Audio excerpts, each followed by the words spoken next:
యొక్క వాక్యం చదువుకుందాం. పరిశుద్ధ గ్రంథం తీసినట్లయితే హెబ్రీయులకు రాసిన పత్రిక 11వ అధ్యాయం. హెబ్రీయులకు రాసిన పత్రిక 11వ అధ్యాయం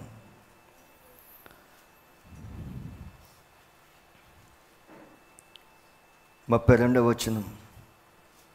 ఇకను ఏమి చెప్పెదను, గిద్యోను, బారాకు, సంసోను, యెఫ్తా, దావీదు సమూయేలును వారిని గూర్చి ప్రవక్తల గూర్చి వివరించుటకు సమయము చాలదు.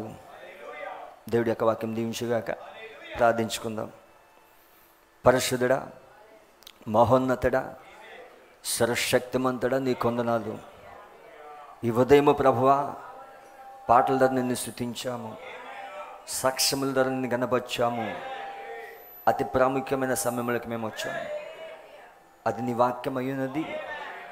అవును తండ్రి, నువ్వు నిన్న నేడు నిరంతరం ఏకరీతికున్న దేవుడవు. ఈ ఉదయము ప్రభువా, మా అంతరంగాలు ఎరిగిన దేవుడవు. నీ రక్తం క్రిందకు వచ్చి ప్రార్థిస్తున్నాము. ఎందుకంటే వధించబడిన గొర్రెపిల్ల యొక్క రక్తం మేము ఆశ్రయిస్తున్నాము. ఆ రక్తంలోని విమోచన ఉన్నది. అవును ప్రభువా, ఈ కాలంలో బలిసిన దూతగా నువ్వు రంగంపైకి వచ్చి ఆ విప్పబడిన పుస్తకంతో దిగి వచ్చినందుకు నీ కొందనాలు. తప్పక ప్రభువా, మేము మూయబడి పుస్తకంలో నుండి మేము చూడట్లేదు, కానీ తెరబడిన పుస్తకంలో నుండి చూడగలిగే కన్నులు మాకు దయచేయండి. నువ్వు ఆల్రెడీ రంగం పైన ఉన్నావని నమ్ముతున్నాను. ఇదిగో ఒక మనుషుడి యొక్క మాటలు మేము వినడానికి రాలేదు, నీ నుంచి వినాలని ఆశిస్తున్నాము. అందుకే గ్రంథకర్త అయిన నీ వైపు మా హస్తాలు ఎత్తి ప్రార్థిస్తున్నాము. నిజంగా ప్రభువా, నీ అభిషేకం ఇక్కడ ఉన్నదని నమ్ముతున్నాను, నీ ప్రసన్నత ఇక్కడ ఉన్నదని నమ్ముతున్నాను. తప్పక మమ్మల్ని బలపరచు. నీ వాక్యాన్ని స్పష్టంగా చూడగలిగే కన్నులు దయచేయండి. నీ వాక్యం వస్తున్నప్పుడు అది తలల పై నుంచి పోనివ్వవద్దు, అది చెవుల ప్రక్క నుంచి పోనివ్వవద్దు ప్రభువా. అది నేరుగా మా హృదయంలోకి వెళ్ళే భాగ్యం దయచేయండి. ఈ ఉదయం ప్రభు రంగం పైన మీరు ఉండి ప్రభువా, నీ వధువుని నడిపించబడి ప్రార్థిస్తున్నాను. ఇదిగో మా విమోచన సమయం దగ్గర పడింది ప్రభువా, మేము వెళ్ళిపోయే సమయం ఆసన్నమైంది.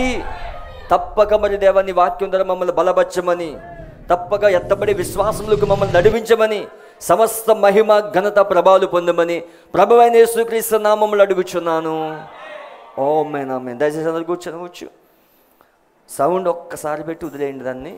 ఎందుకంటే నేను వచ్చేసరికి సౌండ్ డిస్టర్బెన్స్ అవుతే చాలా ఇబ్బందిగా ఉంటుంది ఇక్కడ. ఎందుకంటే పరిశుద్ధాత్మ ఇక్కడ కదలాడాలంటే సౌండ్ అనేది కరెక్ట్గా ఉండాలి. అక్కడ మధ్య మధ్యలో డిస్టర్బెన్స్ చేయకండి. ఒకసారి పెట్టి దాన్ని సరిచేయమని తెలియజేస్తూ ఉన్నాను. దేవుడి నామానికి మహిమ కలిగిన గాక. God bless you. దేవుడు మిమ్మల్ని దీవించిన గాక.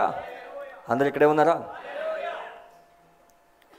అందరు ఇక్కడ ఉన్నారంటే వాక్యంతో వినడానికి సిద్ధంగా ఉన్నారని. దేవుడు మిమ్మల్ని అత్యధికంగా దేవుడు దీవించిన గాక. మరి సమయంలో మరి మన మధ్యలోకి వచ్చిన పాస్టర్ అండెల కొసేని గారికి నా ప్రత్యేక వందనాలు తెలియజేస్తూ ఉన్నాను. ఆయన మరి ఈరోజు వరంగల్లో ఆయన ప్రసంగిస్తారు. మరి రేపు పంజాబ్ వెళ్తారు. మరి నెక్స్ట్ సండే ఢిల్లీలో ఉంటారు. ఆయన యొక్క కూటాల నిమిత్తం ప్రార్థించండి. మరి దేవుడు బహుబలంగా వాడుకొనలాగా ప్రార్థించమని తెలియజేస్తూ ఉన్నాను. అలాగే పాస్టర్ కేవీ మార్గ్ గారిని బట్టి కూడా దేవుడిని స్తుతిస్తూ ఉన్నాను. ఎందుకంటే మరి పాస్టర్ అండెల కొసేని గారిని ఆయనే టికెట్స్ అప్ అండ్ డౌన్ పెట్టుకుని మరి 5 రకాల పరిచర్యలు ఆయన వాడబడాలని, ఆంధ్రాలో అలాగే ఇండియాలో వాడబడాలని ఆయనకున్న సమర్పణ బట్టి దేవుడిని స్తుతిస్తూ ఉన్నాను.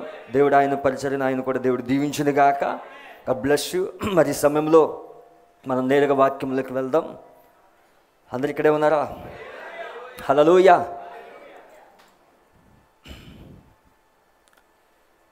మనం 7 ముద్రలు ధ్యానిస్తూ ఉన్నాము.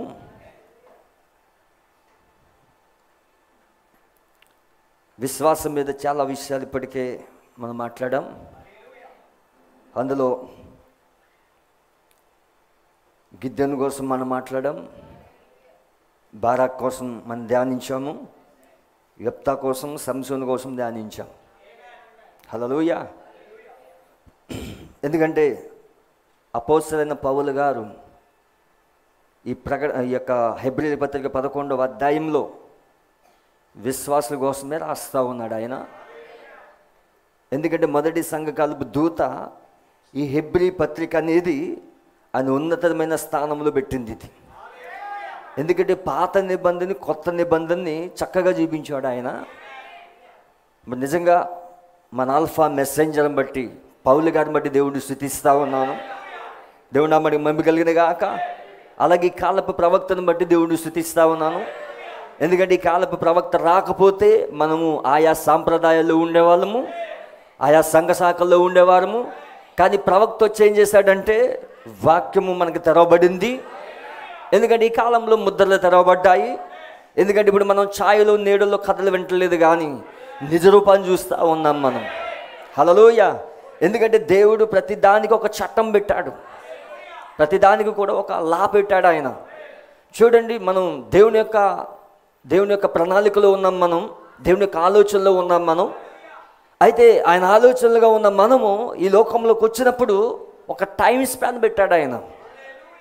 ఎలా టైం స్పాన్ పెట్టాడంటే, మనము ఈ తల్లి గర్భంలోకి వచ్చేటప్పుడు ఒక చిన్న కణం, హల్లెలూయా, తల్లి గర్భంలోకి వచ్చేటప్పుడు చిన్న కణం, ఆ చిన్న కణమే అది పిండముగా మారి అవయవాలు ఏర్పడి. ఎందుకంటే మనం జన్మిస్తున్నప్పుడే కొన్ని లక్షల కోట్ల మంది కొన్ని కణాలు నశించిపోయాయి అక్కడ. కానీ దేవుడు నిన్నెన్నుకున్నాడు అక్కడ. కొన్ని లక్షల కోట్ల కణాలలో ఒక్క కణాన్ని మాత్రమే ఎన్నుకున్నాడు ఆయన. ఆ ఒక్క కణమే పురుషుని యొక్క ఆ యొక్క కణముతో ఫలదీకరణం చెందింది. హల్లెలూయా. ఇప్పుడు చిన్న కణంగా ఉన్న నీవు పిండముగా ఏర్పడి అవయవాలు ఏర్పడి, దీనికంతా ఒక సమయం, ఒక ప్రాసెస్. 9 నెలల్లో ఒక ప్రాసెస్ అది. ఈ భూమిపైకి రావాలంటే ఒక టైం స్పాన్ ఉన్నది నీకు. ఆ 9 నెలల్లో ఒక టైం స్పాన్లో అవయవాలన్నీ ఏర్పడుతూ ఉన్నాయి. ఆ తల్లి ప్రసవిస్తున్నప్పుడు, ఆ స్త్రీ ప్రసవిస్తున్నప్పుడు ఈ లోకానికి నువ్వు వస్తున్నావు. హల్లెలూయా. ఈ లోకానికి వచ్చిన మరలా నువ్వు తిరిగి వాక్యం ద్వారా తిరిగి జన్మించినప్పుడు మరలా నువ్వు వాక్యంగా మారుతూ ఉన్నావు. ఎందుకంటే ఒకప్పుడు నువ్వు వాక్యం, జగత్తు పునాది వేయబడక మునిపే, ఈ భూమి పునాది వేయబడక మునిపే నువ్వు ఒకప్పుడు దేవుడి యొక్క మనసులో ఉన్నావు, దేవుడి యొక్క ఆలోచనలో ఉన్నావు. అయితే ఈ శరీరంలోకి వచ్చావు నువ్వు, మరలా ఇప్పుడు ఈ శరీరం వాక్యంగా మారబోతా ఉన్నది. దేవుడు నామని మమ్మి కలిగిన గాక. కొంచెం ఫ్యాన్ పెట్టు. హల్లెలూయా. దేవుడు నామని స్తుతి కలిగిన గాక. ప్రతిదీ కూడా దేవుడు ఒక చట్టాన్ని పెట్టాడు. అందుకే వ్యవసాయాన్ని కూడా ఒక చట్టాన్ని పెట్టాడు ఆయన. రైతు విత్తనాలు నాటుతాడు అక్కడ. రైతు విత్తనాలు నాటినప్పుడు ఆ విత్తనాలు కులిపోయి చనిపోతాయి, మరలా అవి మొలగెత్తుతూ ఉంటాయి, అది కాండం వస్తూ ఉంటుంది, ఆకులు వస్తూ ఉంటాయి. ఇదంతా టైం స్పాన్. ఒక రైతు ఒక పంటను పండించాలంటే 6 నెలలు టైం స్పాన్. అది 6 నెలలు కాల వ్యవధి తీసుకుంటాడు. 6 నెలలు ఏం జరుగుతుంది అంటే, ఏ విత్తనాన్ని అయితే విత్తాడో ఆ విత్తనము ఆ చెట్టు మీద కనిపిస్తుంది. భూమిలో ఏ విత్తనం అయితే నాటబడిందో అదే విత్తనం ఆ చెట్టు మీద కనిపిస్తుంది. అప్పుడు అది ఏంటంటే కోతకాలం. అది ఆ విత్తనం పరిపక్వతలోకి వచ్చినప్పుడు అది కోతకాలం. అది మరి ఇప్పుడు మనం ఎక్కడున్నామంటే, సంఘము కూడా దేవుడు 2000 సంవత్సరాల క్రితము ఆయన గోధుమ గింజగా చనిపోయి, యేసుక్రీస్తు గోధుమ గింజగా భూమిలో పడి చనిపోయి, హల్లెలూయా, అనేక గోధుమ గింజలు తీసుకొని వచ్చినట్లుగా, ఏ గోధుమ గింజ అయితే చనిపోయిందో మళ్ళా అదే గోధుమ గింజ చెట్టు పైన రావడానికి, హల్లెలూయా, ఇప్పుడు గోధుమ గింజలు పరిపక్వ స్థితిలోకి వస్తున్నప్పుడు అదేంటి కోతకాలం. అది మనం ఇప్పుడు కోతకాలంలో ఉన్నాం. హల్లెలూయా. అందుకే మన ప్రవక్త కోతకాలం బోధించాడు ఆయన. ప్రతి దానికి కూడా, అది సంఘానికైనా, అది ఒక రైతు పంటకైనా, నీ తల్లి గర్భం నుంచి నువ్వు వస్తున్నదైనా, నీ జీవితానికైనా ఒక టైం స్పాన్ ఉన్నది. అది ఇప్పుడు దేవుడు కూడా సంఘానికి టైం స్పాన్ పెట్టాడు ఆయన. ఇది ఇప్పుడు ఏంటంటే కోతకాలం. ఇది విత్తనాలు పరిపక్వ స్థితిలోకి వచ్చే కాలం ఇది. హల్లెలూయా. దేవుడు మిమ్మల్ని దీవించను గాక. మరి ఈ సమయం మనం చూద్దాం. చాలా జాగ్రత్తగా విన్నట్లయితే, మీరు దేవుడి యొక్క వాక్యంలో మనం విన్నట్లయితే, మొదటిగా మరి లాస్ట్ వీక్ మీకు కొన్ని విషయాలు చూపించాను. పాత నిబంధనలో ఈ విశ్వాస వీరులు ఏ విధంగా అక్కడ రాయబడిందో నేను చూపించడం జరిగింది. అందరు గుర్తున్నదని నమ్ముతున్నాను. దేవుడు వాక్యం ఎప్పుడు మనం మర్చిపోవద్దు, చాలా జాగ్రత్తగా వినండి.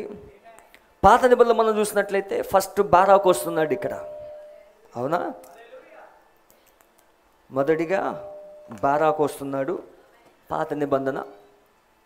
చాలా జాగ్రత్తగా వినండి.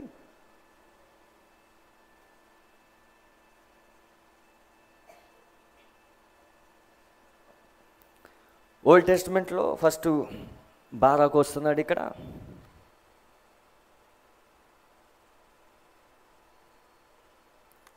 నెక్స్ట్ రెండవదిగా గిద్యోను వస్తున్నాడు. మూడవదిగా గిద్యోను తర్వాత యెఫ్తా వస్తున్నాడు. యెఫ్తా తర్వాత సంసోన్ వస్తున్నాడు. సంసోన్ తర్వాత సమూయేలు యొక్క స్టోరీ వస్తూ ఉన్నది. తర్వాత దావీదు స్టోరీ వస్తూ ఉన్నది. ఇది ఓల్డ్ టెస్టిమెంట్లో మనం చూస్తున్నట్లయితే బారాక్ అయితే న్యాయాధిపతుల గ్రంథం 4-5 అధ్యాయాలు, 4-5 అధ్యాయాలు. గిద్యోను అయితే 6వ అధ్యాయము 7వ అధ్యాయం. యెఫ్తా అయితే 11వ అధ్యాయము 12వ అధ్యాయం. సంసోన్ అయితే 13వ అధ్యాయము 14వ అధ్యాయము 15వ అధ్యాయం. 16 కూడా ఉంటుంది. సమూయేలు ఎక్కడ వస్తున్నాడంటే ఫస్ట్ శామ్యూయల్ 2వ అధ్యాయం నుండి సమూయేలు వస్తున్నాడు. మరి 3వ అధ్యాయం తీసుకుంటే అక్కడ సమూయేలు వస్తున్నాడు 3, 4, 5 అధ్యాయాల నుండి. మరి దావీదు ఎప్పుడు వస్తున్నాడంటే మొదటి సమూయేలు 16వ అధ్యాయం నుండి దావీదు వస్తున్నాడు. దేవుడు నామమున మహిమ కలుగును గాక. మనం చూస్తున్న ఆర్డర్ అయితే ఈ విధంగా ఉన్నది. పాత నిబంధనలో మనం చూస్తున్నట్లయితే ఫస్ట్ బారాకు యొక్క కథ చూస్తున్నాము, రెండవదిగా గిద్యోను కథ చూస్తున్నాము, మూడవదిగా యెఫ్తా కథ చూస్తున్నాము, నాలుగవదిగా సంసోను, ఐదవది సమూయేలు, ఆరవది దావీదు కథ. కానీ న్యూ టెస్టిమెంట్కి వచ్చేసరికి మనం ఆర్డర్ మారడం చూస్తున్నాము. న్యూ టెస్టిమెంట్లో ఆల్ఫా మెసెంజర్. కొత్త నిబంధనకు వచ్చేసరికి మరి ఆల్ఫా మెసెంజర్ మొదటిగా ఎవరి కోసం రాస్తున్నాడంటే గిద్యోను. అందరు ఇక్కడే ఉన్నారా? తర్వాత బారాకు రాస్తున్నాడు, తర్వాత సంసోన్ రాస్తున్నాడు, తర్వాత యెఫ్తా రాస్తున్నాడు, తర్వాత దావీదు రాస్తున్నాడు, చివరిగా సమూయేలు గురించి రాస్తున్నాడు. ఇది హెబ్రీ పత్రిక 11వ అధ్యాయంలో 32వ వచనం. అందరికి అర్థమైందా? చూడండి, అపోస్తలుడైన పౌలు గారు మొదటి సంఘకాలపు దూత, మొదటి సంఘాల వర్తమానికుడు. మరి పాత నిబంధనలో ఉన్నదాన్ని కొత్త నిబంధనలో ఆ హెబ్రీ పత్రికలో రాస్తూ ఉన్నాడు. ఏ విధంగా రాస్తున్నాడంటే మొదటిగా గిద్యోను తీసుకున్నాడు, తర్వాత బారాకును తీసుకున్నాడు, తర్వాత సంసోన్ తీసుకున్నాడు, తర్వాత యెఫ్తాను తీసుకున్నాడు, తర్వాత దావీదు సమూయేలును తీసుకున్నాడు. మనం గమనించినట్లయితే మరి ఎందుకు ఈయన గిద్యోను తీసుకున్నాడంటే ఇక్కడ ఆర్డరు ఏ విధంగా మారిందో చూడండి. ఇక్కడ గిద్యోను ఉన్నాడు, దీన్ని ముందుకు తీసుకొచ్చాడు. ఇక్కడ సంసోన్ ఉన్నాడు, దీన్ని ముందుకు తీసుకొచ్చాడు ఆయన. ఇక్కడ దావీదు ఉన్నాడు, దావీదుని ముందుకు తీసుకొచ్చాడు. లాస్ట్ వీక్ మనం చూసాం గిద్యోను ఎందుకు తీసుకొచ్చాడంటే గిద్యోను ఒక ప్రవక్త అయి ఉన్నాడు అక్కడ. ఎందుకంటే యెహోవా ఖడ్గమే గిద్యోను ఖడ్గము. మరి ప్రవక్తకి సాదృశ్యంగా ఉన్నాడు. మరి గిద్యోను తర్వాత బారాకు వస్తున్నాడు. బారాకుతో ఎవరు ఉన్నారంటే దెబోరా ఉన్నది. మరి దెబోరా ఎవరికి సాదృశ్యం అంటే వధువుకి సాదృశ్యంగా ఉన్నది. మరి అక్కడ దెబోరా బారాకు కలిసి అక్కడ కీర్తన పాడుతూ ఉన్నారు. ఒక యుద్ధం గెలిచిన తర్వాత కీర్తన పాడుతూ ఉన్నారు. అది 3వ ప్రపంచ యుద్ధం కోసం మాట్లాడుతూ ఉన్నది. ఎందుకంటే ప్రవక్త పరిచర్య తర్వాత ఎవరు వస్తున్నారంటే వధువు. ఎందుకంటే ప్రకటన 10లో బలిస్తున్న దూత దిగొచ్చాడు. ఆయన దిగొచ్చాడా లేదా? బలిస్తున్న దూత దిగొచ్చాడు ఆయన. మరి తర్వాత ప్రకటన 17లో 7వ దూత ఉన్నాడు. ప్రకటన 10:8 నుండి 11 వరకు వధువు ఉన్నది. మరి ప్రకటన 10లో ముగ్గురికే స్థానం ఉన్నది. చూడండి, ప్రకటన 10:7 ప్రవక్త, అతడే గిద్యోను. గిద్యోనులో ప్రవక్తను చూడగలం మనం. గిద్యోను స్టోరీలో యెహోవా ఖడ్గాన్ని చూడగలం, రాజ ఖడ్గాన్ని చూడగలం మనం. గిద్యోనులో యెహోవా ఖడ్గమే అది గిద్యోను ఖడ్గమై ఉన్నది. తర్వాత బారాకును గురించి రాస్తున్నాడు అపోస్తలుడైన పౌలు. బారాకుతో పాటు ఎవరు ఉన్నారంటే దెబోరా ఉన్నది. ఆ దెబోరా వధువుకి సాదృశ్యంగా ఉన్నది. మరి అక్కడ దెబోరా ఏం చేస్తుంది? ప్రవచిస్తూ ఉన్నది. మరి ఇప్పుడు వధువు పరిచర్య ఏంటి? ప్రకటన 10:1లో తీసుకొచ్చిన పుస్తకం, అదే విప్పబడిన పుస్తకం. ఈ విప్పబడిన పుస్తకం 7వ దూతకి ఇవ్వబడింది. హల్లెలూయా. 7వ దూత ఇక్కడ లేడు. ఇప్పుడు 7వ దూత వర్తమానం ఇక్కడ ఉన్నది. 7వ దూత టేప్స్ ఇక్కడ ఉన్నాయి. ఇప్పుడు ఆ పుస్తకం ఎవరు తిన్నారంటే వధువు తిన్నది. ప్రకటన 10:8లో వధువు తిన్నది. ఇప్పుడు వధువు ఏం చేస్తుంది? మరలా ప్రవచిస్తూ ఉన్నది. ఆమె దెబోరాకు సాదృశ్యంగా ఉన్నది. అందుకే ఆల్ఫా మెసెంజర్ ఏం చేశాడంటే ఫస్ట్ గిద్యోను తీసుకొచ్చాడు, దాని తర్వాత బారాకును తీసుకొచ్చాడు. ఓకే, తర్వాత మనం చూసినట్లయితే సంసోను, యెఫ్తా. ఎందుకో దాని ఆర్డర్ మార్చాడు ఆయన. మొదటిగా పాత నిబంధనలో యెఫ్తా కథ ఉన్నది, తర్వాత సంసోను కథ ఉన్నది. అయితే సంసోను ముందుకు తీసుకొచ్చాడు, యెఫ్తా కథను అటు తీసుకెళ్ళాడు. హల్లెలూయా. అక్కడ మనం గమనించినట్లయితే సంసోను ఆయన చనిపోయాడు. హల్లెలూయా. చనిపోయిన వారికి సాదృశ్యం. మరి యెఫ్తా కుమార్తె, ఆమె చనిపోలేదు. ఎందుకంటే దేవుడు మానవ బలిని అంగీకరించాడు. దేవుడు మానవ బలిని అంగీకరించాడు ఆయన. మరి ఆ యొక్క యెఫ్తా ఏం చేశాడు? ప్రతిష్ఠ చేశాడు అక్కడ. హల్లెలూయా. ఆమె చనిపోలేదు. ఆమె మరణం కోసం రాయబడలేదు అక్కడ. దేవుడు అమ్మడి పంపికలుగాక. అందుకే అక్కడ మరి ఆ యొక్క అపోస్తలుడైన పౌలు ఏం చేస్తాడు? ముందు సంసోను తీసుకొచ్చాడు. సంసోను మరణించిన వారికి సాదృశ్యం. యెఫ్తా కుమార్తె ఎత్తబడే వధువుకి సాదృశ్యం. అందుకే రూపాంతర కొండ పైన ఉన్నప్పుడు యేసు అక్కడ రూపాంతర కొండ పైన తను తాను రూపాంతరపరుచుకున్నప్పుడు మొదట మోసే చనిపోయిన వారికి సాదృశ్యం. తర్వాత ఏలియా సజీవంగా ఎత్తబడే వారికి సాదృశ్యం. అందుకే ఇప్పుడు ఆర్డర్ మారింది. ఇప్పుడు దేవుడు నామడ మమ్మిగలిని కాక పౌలు గారిలో ఉన్న పరిశుద్ధాత్మ దాన్ని ఆర్డర్లో పెడతా ఉన్నది. ఎందుకంటే ప్రవక్తలు ఎప్పుడు బైబిల్ చదివే విధానాన్ని చెప్తారు వాళ్ళు. హల్లెలూయా. మనం కథల వల్లే చదువుతాం, కానీ ప్రవక్త వచ్చిన తర్వాత బైబిల్ ఏ విధంగా చదవాలో మనకు అర్థమైంది. ఇప్పుడు దేని స్థానంలో పెట్టాలో ప్రవక్త వచ్చి పెట్టాడు. ఇప్పుడు ఇంతవరకు నువ్వు నవల వల్లే చదువు ఉండవచ్చు, నువ్వు కథల వల్లే చదువు ఉండవచ్చు, కానీ ఇప్పుడు ప్రవక్త వచ్చి ఏం చేశాడు తెలుసా? ఆ బైబిల్ ఎలా చదవాలో, దేన్ని స్థానంలో పెట్టాలో ప్రవక్త వచ్చిన తర్వాతనే మనకి రివీల్ అయింది. దేవునికి స్తుతి కలిగిన గాక. తర్వాత దావీదు, సమూయేలు. నేను ఇంకా బోధించలేదు, బోధించిన తర్వాత చెప్తాను. ఇంతవరకు అర్థమైందా? హల్లెలూయా. ఈరోజు నేను దావీదుని తీసుకోవాలనుకుంటా ఉన్నాను. చాలా జాగ్రత్తగా వినండి. విశ్వాసంను బట్టి దావీదు, బై ఫెయిత్ డేవిడ్. అందరు వినడానికి రెడీగా ఉన్నారా? దేవుని నామానికి స్తుతి కలిగిన గాక. మీరు ఆమె చెప్తే నేను ముందుకు వెళ్తాను. ఎందుకంటే పుస్తకం తిన్న వాళ్ళు మౌనంగా ఉండరు. ఎందుకంటే మనకున్నదే సౌట్ మెసేజ్, ఆర్భాట వర్తమానము మౌనంగా ఉండదు. సౌట్ మెసేజ్ అరిస్తూ ఉంటాం మనం. మన దేవుని యొక్క వాక్యంలో చూసినట్లయితే, ఇక్కడ దావీదు స్టోరీ మనం చూసినట్లయితే సమూయేలు గ్రంథం 16వ అధ్యాయంలో ప్రారంభమవుతుంది. అది చాలా జాగ్రత్తగా వినండి. హల్లెలూయా. అయితే దావీదు ఎలా వస్తున్నాడో చూడండి. బోయాజు రూతుని వివాహం చేసుకున్నాడు, అవునా? ఎందుకంటే మనం న్యాయాధిపతులు చూసాం. న్యాయాధిపతుల గ్రంథం అనేది సంఘకాలాలకు సాదృశ్యంగా ఉన్నది, అవునా? ఎందుకంటే ఇజ్రాయేల్ ప్రజలు ఐగుప్తులో ఉన్నప్పుడు మోషే ద్వారా బయటకు పిలవబడ్డారు. మోషే వాగ్దాన దేశాన్ని తీసుకెళ్ళలేదు, యెహోషువ వచ్చి వాగ్దాన దేశంలోకి తీసుకెళ్ళాడు. వాగ్దాన దేశంలోకి యెహోషువ తీసుకెళ్ళి స్వాస్థ్యాలు పంచిపెట్టాడు.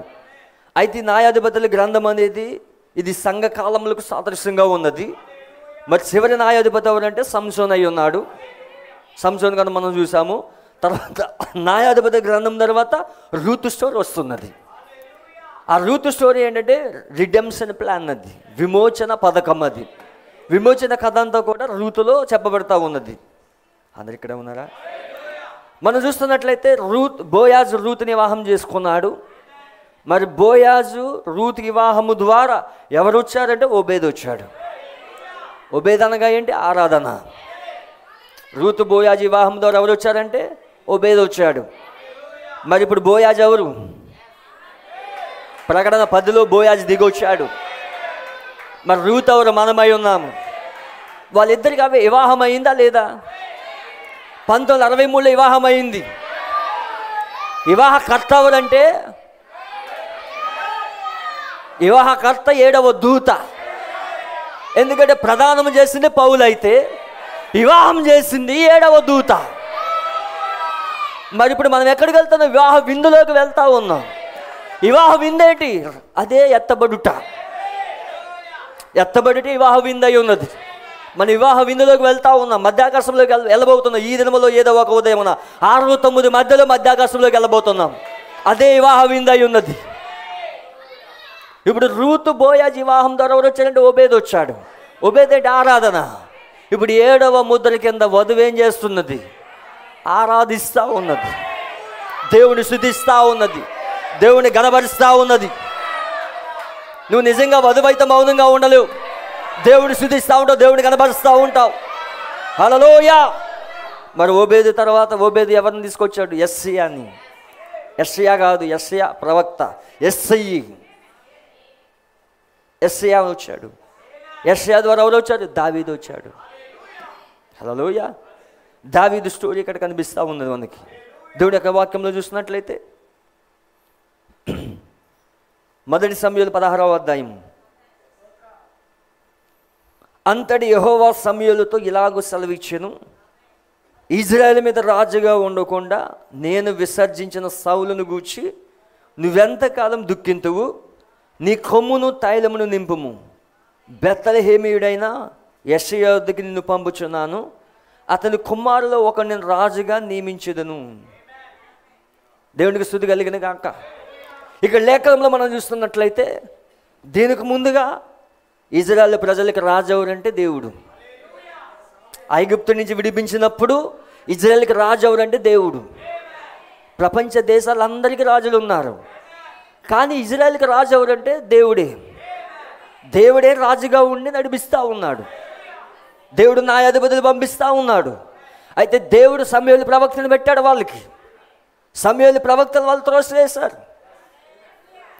ప్రవక్తనే త్రోసివేశారు వాళ్ళు. సమూయేలు ఏమై ఉన్నాడు? ప్రవక్త అయి ఉన్నాడు.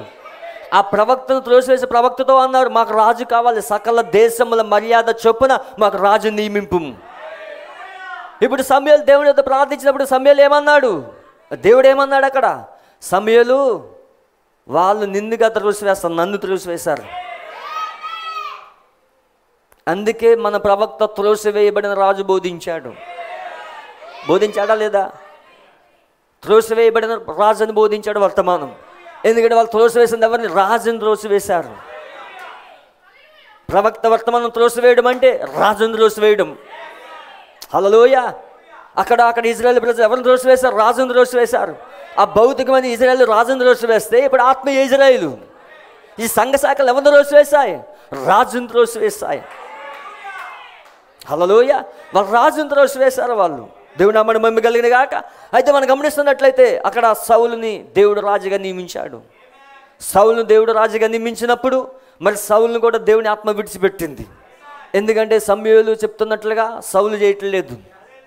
హల్లెలూయా. దేవుడి యొక్క మాటకు లోబట్టలేదు సౌలు. అయితే దేవుడు సౌలుని విడిచిపెట్టాడు. కానీ దేవుని మనసులో ఎవరున్నారంటే సౌలు కాదు. దేవుని మనసులో ఒక వ్యక్తి ఉన్నాడు, అతడే దావీదు అయి ఉన్నాడు. ఆయన మనసులో ఉన్నాడు. ఆయన దేవుడి మనసులో సౌలు లేడు, దావీదు ఉన్నాడు ఆయన మనసులో. ఇప్పుడు దావీదుని తీసుకొచ్చే మార్గంలో ఉన్నాడు. చాలా జాగ్రత్తగా గమనించినట్లయితే 16వ అధ్యాయంలో దేవుని యొక్క వాక్యం సెలవిస్తున్నట్లుగా దేవుడు సమూయేలుతో మాట్లాడుతూ ఉన్నాడు. ఇజ్రాయేల్ మీద రాజుగా ఉండకుండా నేను విసర్జించిన సౌలు గూర్చి నువ్వెంతకాలం దుఃఖింతువు? నీ కొమ్మును తైలమును నింపుము. బెత్లెహేమీయుడైన యెషయా యొద్దకు నిన్ను పంపుచున్నాను. అతని కుమారులో ఒకడిని నేను రాజుగా నియమించెదను. సమూయేలు, నేను ఎట్లు వెళ్ళుతాను అంటున్నాడు సమూయేలు. నేను వెళ్ళిన సంగతి సౌలు విని ఎడల అతడు నన్ను సంపుననగా, యెహోవా నీ ఒక పెయ్యను తీసుకుని పోయి యెహోవాకు బలి పశువును వధించుటకై వచ్చేదని చెప్పి యెషయాని బలి అర్పణముకు పిలువము, అప్పుడు నువ్వు చేయవలసిన దాన్ని నీకు తెలియజేతును. ఎవని పేరు నేను నీకు చెప్పుదునో అతనిని నువ్వు అభిషేకించవలని సెలవీయగా. దేవుడు ఇక్కడ ముందుగా పేరు చెప్పలేదు, అక్కడికి వెళ్ళిన తర్వాత చెప్తానన్నాడు. పలానా వ్యక్తిని అభిషేకించమని చెప్పలేదు. వెళ్ళు, అక్కడికి వెళ్ళు. అక్కడికి వెళ్ళినట్లయితే నేను చెప్తాను ఎవరిని అభిషేకించాలో. అక్కడ ఒక కూటమి ఏర్పాటు చేయి. ఇప్పుడు సమూయేలు వెళ్ళి అక్కడ కూటమి ఏర్పాటు చేశాడు. కానీ ఆ కూటంలో అభిషేకించబడిన వాడు లేడు, అభిషేకం పొందుకోవాల్సిన వాడు లేడు. హల్లెలూయా. అయితే ఆ కూటం జరుగుతూ ఉన్నది. అక్కడ యెషయా అక్కడ బలి అర్పణ పిలువము, అప్పుడు నువ్వు చేయవలసిన నీకు తెలియజేతును. ఎవరి పేరు నీకు చెప్పుదునో అతను నువ్వు అభిషేకించవలని సెలవేయగా, సమూయేలు యెహోవా ఇచ్చిన సెలవు చొప్పున బెత్లెహేములకు వెళ్ళెను. ఎందుకు? చాలా పట్టణాలు ఉన్నాయి కదా, బెత్లెహేముకి ఎందుకు వెళ్ళాడు ఆయన? సమూయేలు బెత్లెహేముకి ఎందుకు వెళ్ళమన్నాడు? అక్కడ చాలా పట్టణాలు ఉన్నాయి, చాలా ప్రఖ్యాతి పేరు పొందిన పట్టణాలు ఉన్నాయి. ఆ పట్టణాలకు ఎందుకు పంపించలేదు? ఎందుకు అల్పమైన బెత్లెహేములోకి పంపించాడు? అల్పమైన బెత్లెహేములోనే రాజున్నాడు. అక్కడ అల్పమైన బెత్లెహేములో ఎందుకున్నాడు ఆయన? మిగతా పట్టణాల్లో లేడు ఆయన. బెత్లెహేముకు మాత్రమే వెళ్ళమని చెప్పాడు. అల్పమైన బెత్లెహేములో నుంచే ఆ యొక్క రాజు రావాలి. ఇప్పుడు ఇజ్రాయేల్ పరిపాలన చేసే రాజు రావాలి ఇప్పుడు. హల్లెలూయా. ఎందుకంటే దేవుడు సౌలుని విడిచిపెట్టాడు అక్కడ. అర్థమవుతుందా? ఇప్పుడు రాజుని తీసుకురావాలంటే అల్పమైన బెత్లెహేముకి వెళ్ళమన్నాడు. చాలా జాగ్రత్తగా వినండి. ఆ ఊరి పెద్దలు అతను రాకకు భయపడి సమాధానంగా వచ్చుచున్నావని అడుగుగా, అతడు సమాధానముగానే వచ్చి తిని మీరు శుద్ధులై నాతో కూడా బలికి రండి అని చెప్పి యెషయాను అతని కుమారుని శుద్ధి చేసి బలి అర్పించెను. వారు వచ్చినప్పుడు అతడు ఎలీయాబును చూసి, నిజముగా యెహోవా అభిషేకించువాడు ఆయన ఎదుట నిల్చున్నాడు అని అనుకొనెను.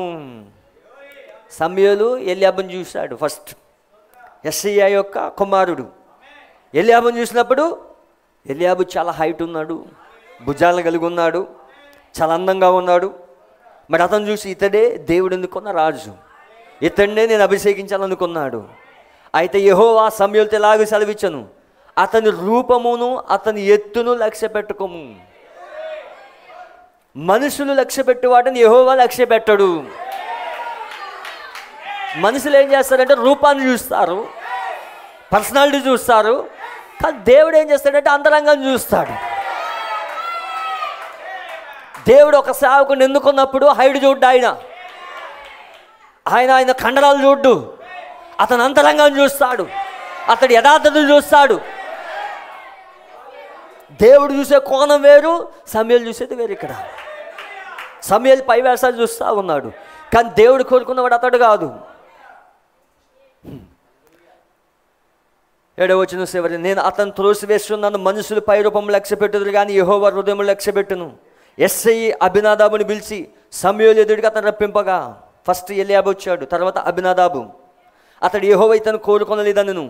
అప్పుడు యెషయి షమ్మాని పిలవగా, మొత్తం 3 కుమారులు, ఎలీయాబు, అబినాదాబు, షమ్మాని పిలవగా, అతడు యెహోవా ఇతను కోరుకొనలేదనను. యెషయి తన 7 కుమారుని సమూయేలు ఎదుటికి పిలవగా, సమూయేలు యెహోవా వీరిని కోరుకొనలేదని చెప్పి నీ కుమారులందరూ ఇక్కడ ఉన్నారని యెషయాని అడుగగా, మొదటి కుమారుడు వచ్చాడు, కోరుకోలేదు, వెళ్ళిపోమన్నాడు. 2వ కుమారుడు వచ్చాడు, కోరుకోలేదు. అలా 7 కుమారులు వచ్చారు. 7 కాదన్నాడు. ఎఫెసు వచ్చింది, స్ముర్నా వచ్చింది, పెర్గమా వచ్చింది, థియోతరా వచ్చింది, సార్దిస్ వచ్చింది, ఫిలదెల్ఫియా వచ్చింది, లవోదికా వచ్చింది. అదేం కోరుకున్నాడు ఇప్పుడు? యెషయి తన 7 కుమారులు సమూయేలు ఎదుటికి పిలవగా, సమూయేలు యెహోవా వీరిని కోలుకోలేదని చెప్పి నీ కుమారులందరూ ఇక్కడ ఉన్నారని యెషయాని అడుగగా, అతడు ఇంకను కడసారి వాడున్నాడు, అయితే వాడు గొర్రెలను కాయుచున్నాడని చెప్పి అందుకు సమూయేలు వాని పిలువనంపించుము, అతడు ఇక్కడికి వచ్చే వరకు మనం కూర్చుందామని యెషయాతో చెప్పగా అతడు వాడిని పిలువనంపించి లోపల తోడుకుని వచ్చును. అతడు ఎర్రని వాడును, చక్కని నేత్రం గలవాడు, చూచుటకు సుందరమైన వాడు అయిండును. అతడు రాగానే నేను కోరుకున్నవాడు ఇతడే, నువ్వు లేచి వాడిని అభిషేకించమని యెహోవా నాకు సెలవీయగా సమూయేలు తైలపు కొమ్ముని తీసి వాని సహోదరు ఎదుటి వాడిని అభిషేకం చేసెను. నాటి నుండి యెహోవా ఆత్మ దావీదు మీదకి బలముగా వచ్చెను. తర్వాత సమూయేలు లేచి రామాకు వెళ్ళిపోయాను. ఇప్పుడు సమూయేలు ఆ యొక్క దావీదుని అభిషేకించాడు. అప్పటి వరకు దావీదు జీవితం చక్కగా ఉన్నది, ఏ సమస్యలు లేవు. అడవుల్లో గొర్రెలు మేపుకుంటున్నాడు, అరవడు పాటలు పాడుకుంటా ఉన్నాడు. ఎందుకంటే ఆయన గొర్రెల కాపరి. గొర్రెల్ని ఎలా సంరక్షించాలో దేవుడు అక్కడ ట్రైనింగ్ ఇస్తూ ఉన్నాడు. ఏ విధమైన సమస్యలు లేవు అప్పటి వరకు. దావీదు జీవితం చక్కగా సాగుతూ ఉన్నది. సేమ్ దావీదు ఇప్పుడు ఏదైనా పాత నిబంధనలు ఏ క్యారెక్టర్ అయినా ఏది తీసుకున్నా మనం చూడాల్సింది ఏంటంటే చాలా పిక్చర్స్ అందులో పడి ఉన్నాయి. ఎందుకంటే ఏ క్యారెక్టర్ ఏ కథను తీసుకున్నా పాత నిబంధనలో క్రీస్తు ఉంటాడు. అక్కడ క్రీస్తు మాత్రమే కాదు, ప్రవక్త ఉంటాడు. ప్రవక్త మాత్రమే కాదు, మన జీవితం ఉంటుంది. అన్ని క్యారెక్టర్స్ అక్కడే పడి ఉన్నాయి, అన్ని పిక్చర్స్ అక్కడే పడి ఉన్నాయి. ఎందుకంటే బైబిల్ అనేది ఒక ఫజిల్ అయి ఉన్నది, దాన్ని చూచే విధానం ఉంటుంది. ఆ చూచే విధానం ఎవరు తీసుకొచ్చారంటే ఈ కాలపు ప్రవక్త వచ్చిన తర్వాత. అందుకే ప్రవక్తను అడిగారు, నువ్వెందుకు పాత నిబంధనల లేఖనాలు తీసుకుని బోధిస్తావు? ఎందుకంటే నాకు ఛాయలు నీడలు తీసుకుని బోధించడం అలవాటు. నేను చదువు రాని వ్యక్తిని. ఆయన చదువు రాదా? ఆయన ప్రవక్త. ప్రవక్త దేవుని మనసులోకి వెళ్ళగలడు ఆయన. హల్లెలూయా. ఇప్పుడు పాత నిబంధనలో ఉన్న ఛాయలు తీసుకుని బోధిస్తూ ఉన్నాడు. మనం గమనించినట్లయితే ఇక్కడ దావీదు అభిషేకం పొందుకున్నాడు. ఎప్పుడైతే అభిషేకం పొందుకున్నాడో దావీదుకి శ్రమలు స్టార్ట్ అయినాయి, కష్టాలు మొదలైనవి, సమస్యలు మొదలయ్యాయి. సేమ్ నీ జీవితంలో కూడా ఎప్పుడైతే పరిశుద్ధాత్మ అభిషేకం పొందుకున్నావో కష్టాలు స్టార్ట్ అవుతాయి, శ్రమలు స్టార్ట్ అవుతాయి, జనులు నిన్ను ద్వేషించడం మొదలు పెడతారు. ఎప్పుడైతే పూర్తిగా దేవునికి సమర్పించుకున్నావో అప్పుడు సమస్యలు స్టార్ట్ అవుతాయి. స్నేహితులు రోసులేస్తారు, బంధువులు రోసులేస్తారు. అప్పుడు సమస్యలు ఇంకా అధికం అవుతూ ఉంటాయి. కానీ ఆ సమస్యలో దేవుడు నీకు తోడై ఉంటాడు, ఆ కష్టాల్లో దేవుడు నీకు తోడై ఉంటాడు, ఆ నిందల్లో దేవుడు నీకు తోడై ఉంటాడు. ఎప్పుడైతే దావీదు అభిషేకం పొందుకున్నాడో 14వ వచనంలో సెలవిస్తూ ఉన్నది, యెహోవా ఆత్మ సౌలుని విడిచిపోయి. యెహోవా ఆత్మ సౌలుని విడిచిపెట్టింది. ఒక వ్యక్తి ఎప్పుడైతే అభిషేకం పొందుకున్నాడో సౌలుకి అనాయింటింగ్ విడిచిపెట్టింది. హల్లెలూయా. ఈ సీనియర్ పాస్టర్కి అభిషేకం పోయింది. ఎప్పుడైతే దేవుడు లూథర్ను అభిషేకించాడో, లూథర్ని దాటుకుని దేవుడు ఎప్పుడైతే వెస్లీ దగ్గరికి వచ్చాడో లూథర్ తన అభిషేకం పోగొట్టుకున్నాడు. లూథర్ సంఘం తన అభిషేకాన్ని పోగొట్టుకుంది. దేవుడు ఆ సంఘాన్ని విడిచిపెట్టి ముందుకు వెళ్తూ ఉన్నాడు. ఇప్పుడు వెస్లీ దగ్గరికి వచ్చాడు దేవుడు. అందరు ఇక్కడే ఉన్నారా? ఇప్పుడు వెస్లీతో దేవుడు ఉన్నాడు ఇక్కడ. ఇప్పుడు వెస్లీ 6వ సంఘకాలం ఎప్పుడైతే అభిషేకాన్ని పోగొట్టుకున్నదో ఇప్పుడు దేవుడు ముందుకు వెళ్తూ ఉన్నాడు. పెంతెకోస్తు యుగం దగ్గరికి వచ్చాడు. ఇప్పుడు పెంతెకోస్తు ఎప్పుడైతే వర్తమానం త్రోసివేసిందో, అందరు ఇక్కడే ఉన్నారా? పెంతెకోస్తు ఎప్పుడైతే వర్తమానం రిజెక్ట్ చేసిందో అప్పుడు దేవుడు ఇంకా ముందుకు వెళ్తూ ఒక ప్రవక్త దగ్గరికి వచ్చాడు. ఆయన ఆ ప్రవక్త ద్వారా సంపూర్ణమైన వాక్యం తీసుకొచ్చాడు. హల్లెలూయా. సౌలు తన ఆత్మను పోగొట్టుకున్నాడు. ఇప్పుడు దావీదు పైకి దేవుని ఆత్మ వచ్చింది. దేవుని ఆత్మ ఎప్పుడైతే దావీదు ముందుకు వచ్చిందో ఇక్కడ చూడండి, యెహోవా యొద్ద నుండి దురాత్మ ఒకటి వచ్చి అతను వెరిపింపగా, సౌలు సేవకులు దేవుని యొద్ద నుండి వచ్చిన దురాత్మ ఒకటి నిన్ను వెరిపించుచున్నది. మా ఏలిన వాడవైన నీవు ఆజ్ఞయము, నీ దాసులమైన మేము సిద్ధముగా ఉన్నాము. సితారా చమత్కారంగా వాయింపగల ఒకని విచారించుడికై మాకు సెలవిమ్ము. దేవుని యొద్ద నుండి దురాత్మ వచ్చి నిన్ను పట్టినప్పుడల్లా అతను సితారా పట్టుకుని వాయించుడి చేత నువ్వు బాగుపడదు అని అతనితో నన్ను. ఇప్పుడు సౌలుకి దురాత్మ పట్టింది. సౌలు ఎప్పుడైతే దేవుని ఆత్మను పోగొట్టుకున్నాడో ఇప్పుడు ఆ దురాత్మ పోవడానికి దావీదు వచ్చి సంగీతం వాయిస్తున్నాడు. హల్లెలూయా. దేవుని నామమున మహిమ కలుగును గాక. దేవుడు ప్రవక్త అంటున్నాడు, గొప్ప యోధుడైన దావీదు అని వర్తమానంలో చెప్తున్నాడు. అయితే దేవుడు సమూయేలుతో చెప్పును, తైలపు కొమ్మును తీసుకుని వెళ్ళుము, అక్కడ ఎవరిని అభిషేకం చేయాలో నేను చెప్పేదును. అవును, యెష్షయా అతని పెద్ద కుమారుని బయటకు తీసుకుని వచ్చును. అతడు 6 అడుగుల పొడవు కలిగి చాలా మంచి అయిన ఒక పెద్దవాడైన గొప్పవాడిగా ఉండును. రాజుగా ఉండవలసింది ఇతడొక్కడే అని అతడు అనుకొనును. హల్లెలూయా. సమూయేలు తైలపు కొమ్మును తీసుకొనును, నిశ్చయంగా అదే అతడు అని అనెను. అతడు ఒక పెద్ద అందంగా కనిపించే వ్యక్తి. అతడు ధరించిన సూటు, అతడు తల మీద ఉన్న కిరీటం బాగుగా కనిపించుచున్నది. నువ్వు ప్రజల యొద్ద నిలబడినప్పుడు నువ్వు ఎలా కనబడుచున్నావో దాన్ని బట్టే అదే రీతిగా ప్రజలు ఈ రోజుల్లో తమ కాపరులకు తీర్పు తీర్చుచున్నారు. అదెంత సిగ్గుకరము. అవును. మరి అతడు దాటిపోవచ్చుండగా సమూయేలు అతను తైలపు కొమ్ముని తీసుకుని వారిపై కుమ్మరించుటకు పరిగెత్తను. ఆయన వాడిని స్వీకరించవద్దు, నేను వాడిని తిరస్కరించాను. అతడు 7వ వారు వచ్చే వరకు అతను బయటికి తీసుకుని వచ్చుచుండను. అది అలా ఉండను. సమూయేలు మంచిదే, నీకున్న వారంతా వీరనని అనను. అవును, నాకున్న వారంతా వీరనను. అవును, కానీ ఎక్కడో పొదల్లో పిచ్చి చెట్లలో ఉన్న ప్రదేశంలో గొర్రెలను కాల్చిన ఒక చిన్నవాడు ఉన్నాడని మంచిది, వెళ్ళి అతను తీసుకుని రమ్మనను. హల్లెలూయా. కనుక ఈనాడు ప్రజలు ఆ విధంగా అనుకుంటున్నారు. అతడు దైవిక స్వస్థత లాంటి ఏదైనా సంగతి ఉన్న ఎడల ఇలాంటి గందరగోళ ప్రజల మధ్య అది ఉండదు. దేవుని శక్తి వంటి ఏ సంగతి అయినను అది అక్కడ ఉండదు. హల్లెలూయా. దేవుని నామమున మహిమ కలుగును గాక. ఇప్పుడు దావీదు ఏం చేస్తూ ఉన్నాడంటే ఆ సౌలుకు పట్టిన దురాత్మని ఆ సంగీతము ద్వారా వదిలిస్తూ ఉన్నాడు. దావీదు సంగీతంలో దైవిక స్వస్థత ఉన్నది. ఎందుకంటే దావీదు గొర్రెల కాపరై ఉన్నాడు. ఎందుకంటే దావీదు ఏమంటా ఉన్నాడు అంటే కీర్తన గ్రంథంలో యెహోవా నా కాపరి అని చెప్తా ఉన్నాడు. ఎందుకంటే దావీదు కాపరి ఎవరంటే యెహోవా ఆయన కాపరి. ఇప్పుడు దావీదు ఎప్పుడు కూడా ఆ కాపరి చేతిలో ఉన్నాడు కాబట్టి తన మందని నడిపించగలుగుతూ ఉన్నాడు. తన మందని ఎలా నడిపించాలో దావీదుకి తెలుసు. ఇప్పుడు తన మందుకి ఎలాగ ఆహారం పెట్టాలో దావీదుకి తెలుసు. దావీదు ఎక్కడికి తీసుకెళ్తున్నాడంటే పచ్చిగల చోట్లకి తీసుకెళ్తా ఉన్నాడు, లోతైన జలములోకి తీసుకెళ్తా ఉన్నాడు. కానీ సౌలు అలా తీసుకెళ్ళలేడు. అర్థమైందా? సౌలు ఎవరంటే గాడిదల కాపరి. అందరు ఇక్కడే ఉన్నారా? దావీదు ఎవరంటే గొర్రెల కాపరి. గొర్రెల కాపరికి గాడిద కాపరి చాలా తేడా ఉన్నది. హల్లెలూయా. ఎందుకంటే దావీదు గొర్రెలను ఎక్కడ తీసుకెళ్తా ఉన్నాడు? పచ్చిగల చోట్లకి తీసుకెళ్తా ఉన్నాడు. అక్కడే పరుండో చేస్తూ ఉన్నాడు. లోతైన జలముల యొద్దకు తీసుకెళ్తా ఉన్నాడు. వాక్యం వస్తున్నప్పుడు బిగిసిపోకూడదు. హల్లెలూయా. సంథింగ్ దేవుడు ఏదో మాట్లాడతాడు. దావీదు ఎక్కడ తీసుకెళ్తున్నాడు? లోతైన జలంలోకి తీసుకెళ్తా ఉన్నాడు. ఆ పచ్చిగల చోట్లకి తీసుకెళ్ళినప్పుడు, ఆ లోతైన జలంలో తీసుకెళ్ళినప్పుడు దావీదు యొక్క వాక్యం విన్నవాళ్ళు, దావీదు యొక్క ప్రసంగం విన్నవాళ్ళు ఏం చేస్తూ ఉన్నారు? డాన్స్ చేస్తూ ఉన్నారు.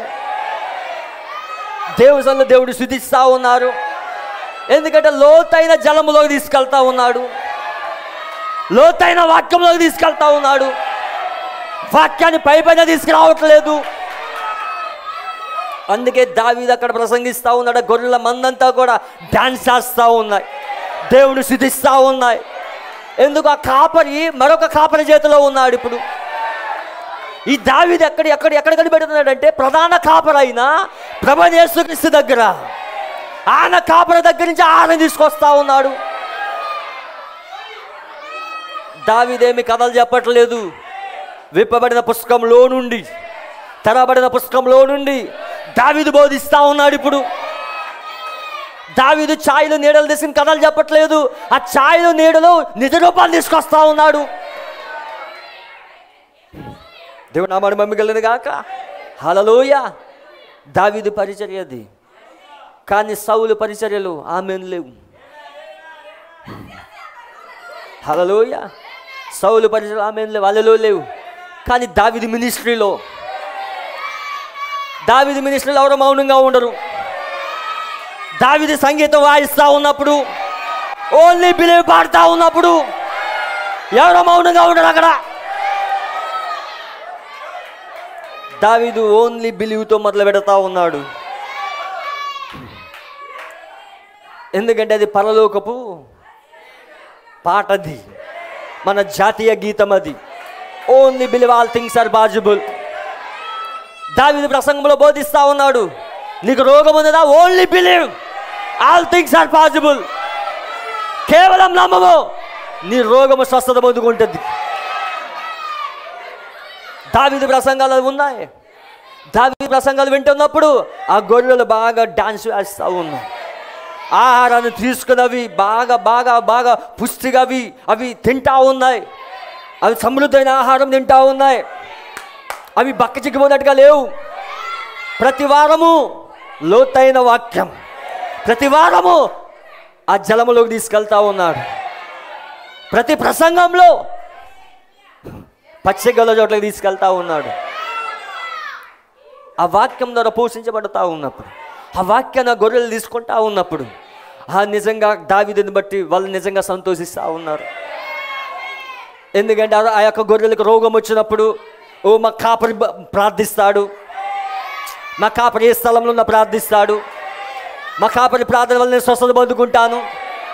ఎందుకంటే దావీదు ప్రధాన కాపరి చేతిలో ఉన్నాడు కాబట్టి. నాకు సమస్య వచ్చినప్పుడు నా కాపరి ప్రార్థిస్తాడు. ఎందుకంటే దావీదు యొక్క మినిస్ట్రీలో పచ్చిగల చోట్లకి నడిపిస్తూ ఉన్నాడు, లోతైన జలంలోకి తీసుకెళ్తా ఉన్నాడు. ఆ గొర్రెలు చక్కగా డాన్స్ చేస్తూ ఉన్నాయి, దేవుని స్తుతిస్తూ ఉన్నాయి, దేవుని కనబరుస్తూ ఉన్నాయి. అక్కడ ఏ రోగం లేదు, అక్కడ ఏ రోగం లేదు, అక్కడ ఏ సమస్య లేదు. ప్రతి సమస్యకి పరిష్కారము దేవుని యొక్క వాక్యమై ఉన్నది.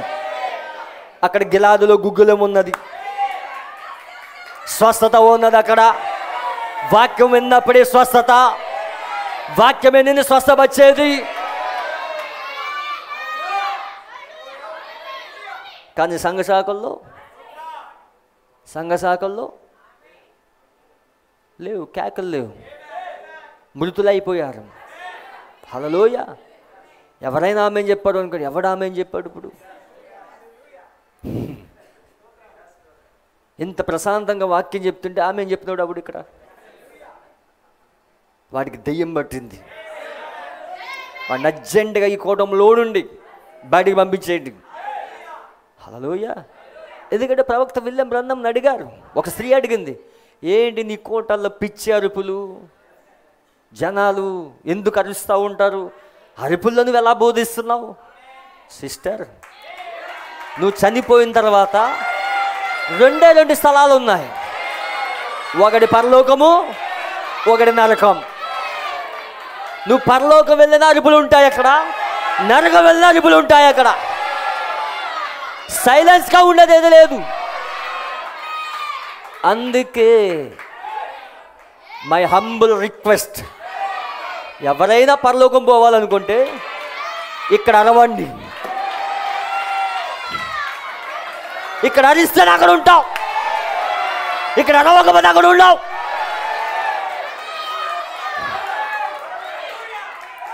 ఇక్కడ సైలెన్స్గా ఉండే కుదరదు.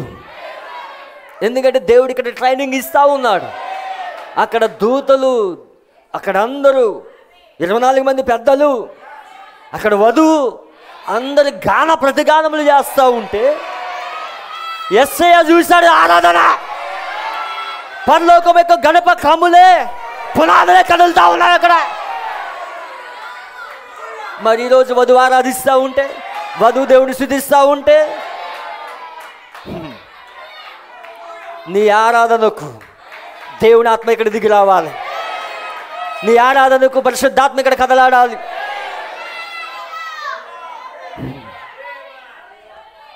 మనం పిచ్చోళ్ళం కాదు దేవుని సన్నిధిలో అరవడానికి. ఎందుకో తెలుసా? మనకి దేవుడు తన జ్ఞానం ఇచ్చాడు కాబట్టి. ఎందుకంటే ప్రవక్త విధానంలో నేర్పించాడు. వాక్యం వస్తున్నప్పుడు మన వాక్యానికి ప్రతిస్పందిస్తాం, ఆ వాక్యం నిన్ను లేపుతుంది. అది హల్లెలూయా.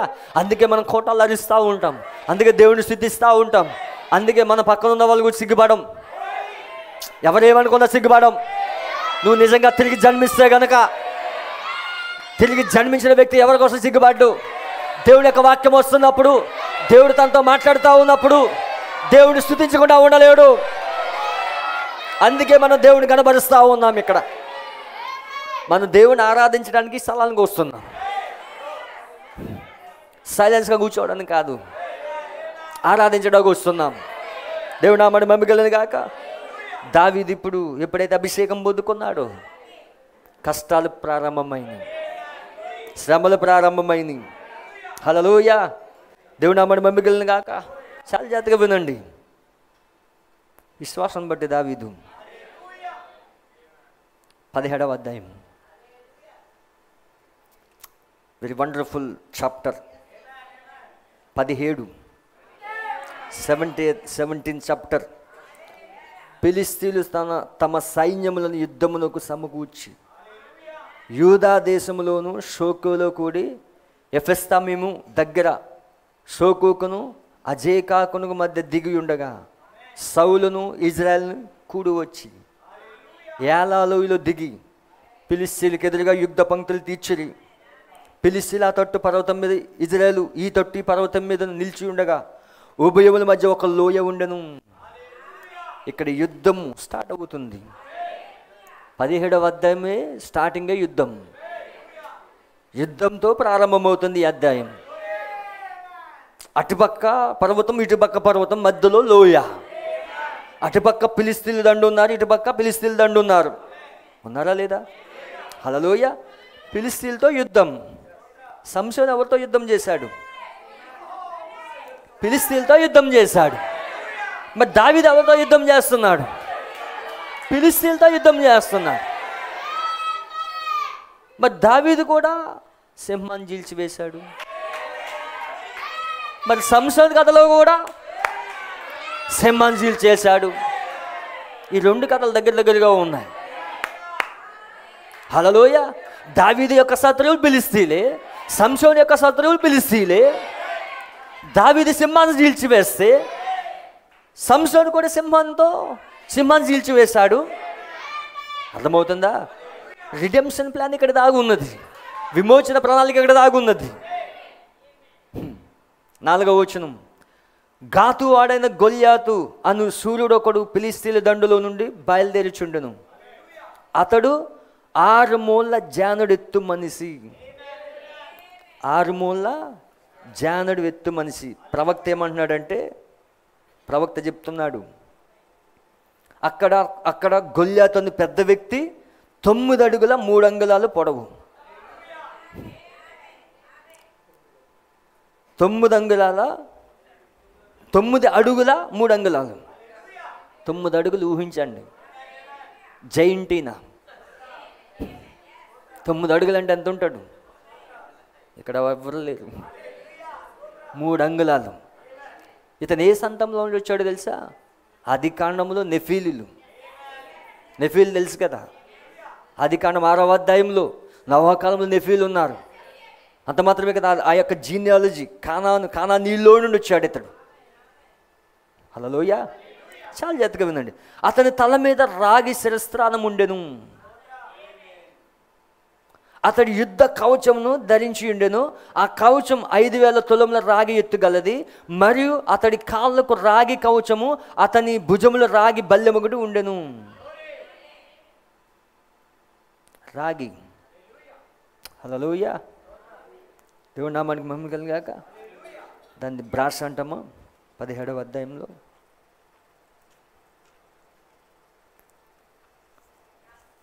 బ్రాసే కదా. 5వ వచనం. And he had an helmet of brass upon his head, and he was armed with a coat of mail, and the weight of the coat was 5000 shekel of the brass. రాగి అంటే బ్రాస్ అయి ఉన్నది. Okay, చాలా జాగ్రత్తగా ఉంది. మరియు అతని కాళ్ళకు రాగి కవచం, అతని భుజముల మధ్య రాగి బల్లెం ఒకటి ఉండెను. అతని ఈటె కర్ర నేతగాని గొర్రె అంత పెద్దది. మరి అతని ఈటె కొన 600 తులముల ఇనుము ఎత్తుగలది. అతడు డాలును మోయిషు అతను ముందర పోవచ్చుండెను. అతడు నిలిచి ఇజ్రాయేలు దండు వారిని పిలిచి యుద్ధ పంక్తులు తీర్చుటకై, మీరెందుకు బయలుదేరి వచ్చుతరి? నేను ఫిలిష్తీయుడిని కానా? మీరు సౌలు దాసులు గారా, మీ పక్షంగా ఒక్కని ఏర్పరచుకొని, మీ పక్షముగా ఒక్కని ఏర్పరచుకొని, ఇటు ఫిలిస్తీన్ల సైన్యం ఉన్నది, ఇటు ఇజ్రాయెల్ సైన్యం ఉన్నది, ఇటు పర్వతం మధ్యలో లోయ. ఇప్పుడు ఇతడు ఏమన్నాడంటే, గొల్యాతు ఏమంటున్నాడంటే, మీలో నుంచి ఒక మనిషిని ఏర్పరచుకొని, బాగా గుర్తుపెట్టుకోండి, ఒక మనిషిని ఏర్పరచుకొని నా ఎదుగు పంపడి, సౌండ్ ఒకసారి చూడు, అతడు నాతో పోట్లాడి నన్ను చంపగలిగిన ఎడల మేము మీకు దాసుల మగుదుం, నేను అతన్ని జయించి చంపిన ఎడల మాకు దాసులై మాకు దాస్యం చేయుదురు.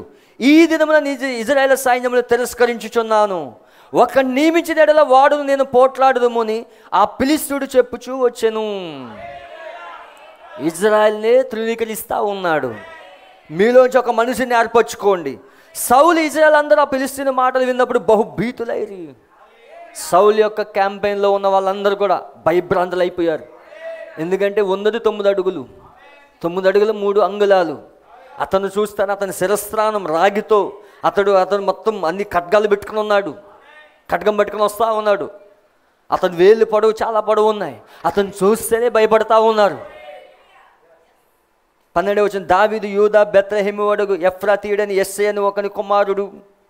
యెస్సైకి 8 కుమారులు ఉండరి. అతడు సౌలు కాలమందు జనులలో ముసలివాడై ఉండెను. అయితే యెస్సై యొక్క 3 పెద్ద కుమారులు యుద్ధమునకు సౌలు వెంటనే పోయి ఉండరి. ఈ సౌలు యొక్క క్యాంపెయిన్లో ఎవరున్నారంటే యెస్సై యొక్క 3 కుమారులు. సౌలు సిస్టంలో ఉన్నారు వీళ్ళు. సౌలు ఏ సిస్టంలో ఉన్నాడంటే సంఘ శాఖల సిస్టంలో ఉన్నాడు. అర్థమైందా? చాలా జాగ్రత్తగా వినండి. నేను ఫాస్ట్గా నెమ్మదిగా వెళ్తూ ఉన్నాను. చాలా జాగ్రత్తగా. మనం ఛాయని చూస్తున్నాం, నీడను చూస్తున్నాం, నిజ రూపాన్ని చూద్దాం. దావీదులో క్రీస్తు ఉన్నాడు, దావీదులో ప్రవక్త జీవితం ఉంది, దావీదులో నీ జీవితం ఉన్నది. విశ్వాసం ద్వారా దావీదు ఏం చేశాడు అర్థమవుతుంది అందరికీ? చాలా జాగ్రత్తగా వినండి. సౌలు యొక్క సిస్టమ్. ఎందుకంటే సౌలు ఎవరితో కలిశాడంటే అగాగీయుడితో కలిశాడు. ఈ అగాగీయుడు ఎవరంటే అగాగీయుడిని అక్కడ అగాగీయుని సంభవమన్నప్పుడు ఆ యొక్క ఒకసారి ఒక క్షణం దేవుని యొక్క వాక్యంలో మనం చూసినట్లయితే సమూయేలు గ్రంథము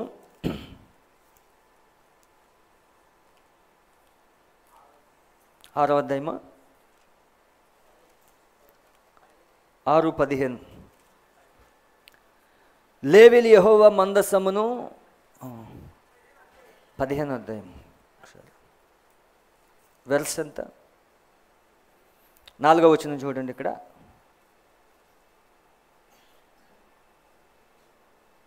7వ వచనం చూద్దాం. తర్వాత సౌలు అమాలేకీయులు హవీలా నుండి ఐగుప్తు మార్గంలో ఉన్న షూరు వరకు తరిమి హతము చేసి అమాలేకీయుల రాజైన ఆగాగును ప్రాణముతో పట్టుకుని జనులందరినీ కత్తి చేత నిర్మూలన చేశాను. ఇక్కడ అమాలేకీయుల సంభవం అని దేవుడు సమూయేలు ద్వారా చదివించాడు. అయితే సౌలు ఏం చేశాడంటే అమాలేకీ రాజుని విడిచిపెట్టేశాడు. ఈ అమాలేకీయులు ఎవరంటే యాసవ సంతానం. ఆది కాండంలో యాసవ సంతానంలోంచి అమాలేకీయులు వచ్చారు. అమాలేకీలోంచి ఆగాగు వచ్చాడు. ఈ ఆగాగులో నుండే హామాను వచ్చాడు. ఈ హామానే ఎస్తేరు యొక్క జనులకు యూదులకు శత్రువు. మరి ఇప్పుడు శత్రువు ఎవరు? రోమ్. చూడండి, ఈ ఆగాగు ఇక్కడ అమాలేకుల్లో నుండి అగాగులో నుండి ఇక్కడ హామానులో ఉన్న సంతానమే రోమ్ పట్టణంలోకి వెళ్ళారు. వాళ్ళే రోమ్ పట్టణం స్థాపించారు. ఇప్పుడు రోమే మనకు వ్యతిరేకం, అవునా? ఆ మహావేశే మనకు వ్యతిరేకం, పోపే మనకు వ్యతిరేకం. అక్కడ ఎస్తేరు జనులకు అక్కడ హామాను వ్యతిరేకమైతే ఇప్పుడు ఈ ఎస్తేరు జనులు ఉన్నారా లేదా? అక్కడ ఎస్తేరు జనులు యూదులు అయితే మరి ఇక్కడున్న ఎస్తేరు జనులు ప్రపంచమంతటా ఉన్న ఆత్మీయ యూదులు. మరి వీళ్ళందరికీ శత్రువు ఎవరంటే హామాను ఎవరిప్పుడు పోపై ఉన్నాడు, అవునా? హామానే కదా చట్టాలు తయారు చేస్తున్నాడు.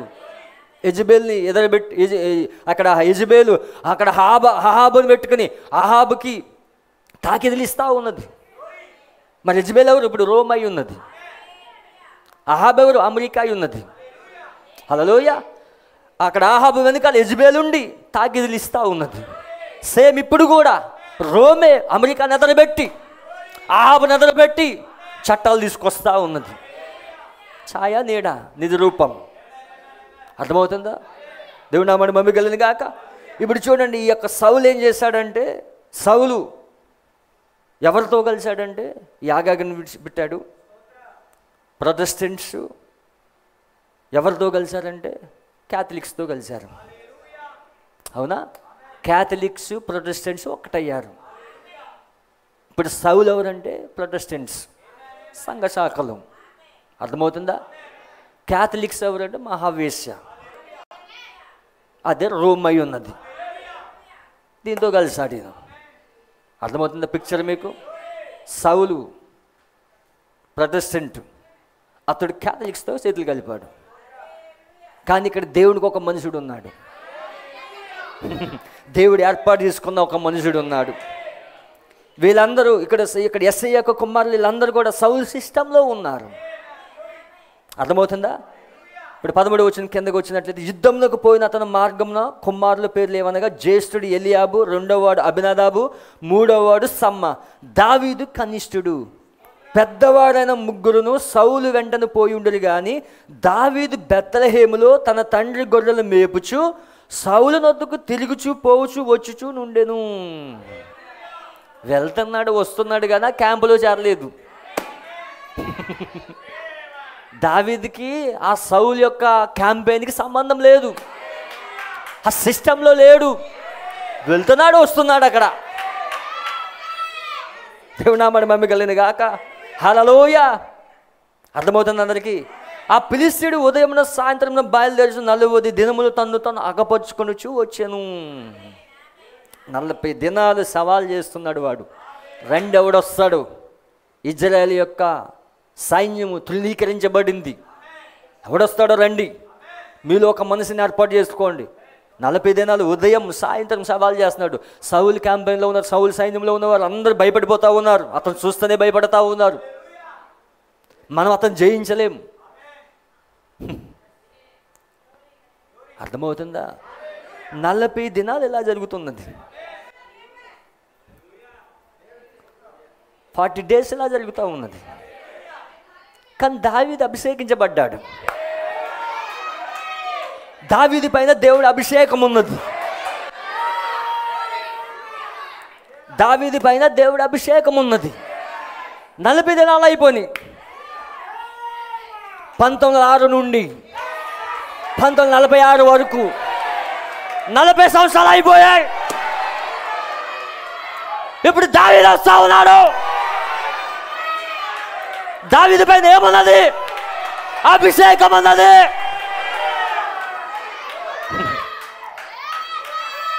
దావీదు ప్రవక్త కాదా? దావీదు రాజు, దావీదు ప్రవక్త. ఇప్పుడు మన దావీదు పైన ఏమున్నది? దావీదు క్రీస్తుకి సాదృశ్యం, దావీదు ప్రవక్తకి సాదృశ్యం, దావీదు విశ్వాసకి సాదృశ్యం. నేను ఇక్కడ ప్రవక్త పిక్చర్లో చూపిస్తా ఉన్నాను. ఇప్పుడు దావీదు పైన ఏమున్నది? అభిషేకం. అగ్ని స్తంభం ఏంటి? అభిషేకం. ఎలాంటిది అది? 40 దినాలు సవాల్ చేస్తా ఉన్నాడు వీడు. కానీ 40 దినాలు అయిపోయిన తర్వాత యెషయా తన కుమారుడైన దావీదుని పిలిచి, నీ సహోదరుల కొరకు వేయించిన గోధుమలలో ఒక తూముడు ఈ 10 రొట్లు. 10 రొట్లు. దావీదు ఏం తీసుకొస్తున్నాడు ఇప్పుడు? 10 రొట్టెలు. ప్రకటన 10. విమోచన ప్రణాళిక. విమోచన ప్రణాళిక తీసుకొస్తా ఉన్నాడు. ఆ 10 రొట్టెలు తీసుకుని దండులోనున్న నీ సహోదరుల దగ్గరికి త్వరగా పొమ్ము. మరి 10 జున్ను గడ్డలు తీసుకుని పోయి వారి సహస్రాధిపతికి ఇమ్ము. నీ సహోదరులు క్షేమంగా ఉన్నారో లేదో సంగతి తెలుసుకుని వారి యొద్ద నుండి ఆనవాళ్ళు ఒకటి తీసుకుని టోకెన్ తీసుకొస్తా ఉన్నాడు. సౌలు వారిని ఇజ్రాయేల్ అందరూ ఏలా లోయలో ఫిలిష్తీయులతో యుద్ధము చేయించుండగా దావీదు ఉదయమునే లేచి ఒక కాపరికి గొర్రెలను అప్పగించి ఆ వస్తువులు తీసుకుని యెషయా తనకి ఇచ్చిన ఆజ్ఞ చొప్పున ప్రయాణం అయిపోయాను. ఇప్పుడు తండ్రి ఆజ్ఞ ఇచ్చాడు సహోదరుల దగ్గరికి వెళ్ళమని. ఇప్పుడు ఆ తండ్రి ఆజ్ఞను తీసుకుని వెళ్తా ఉన్నాడు దావీదు.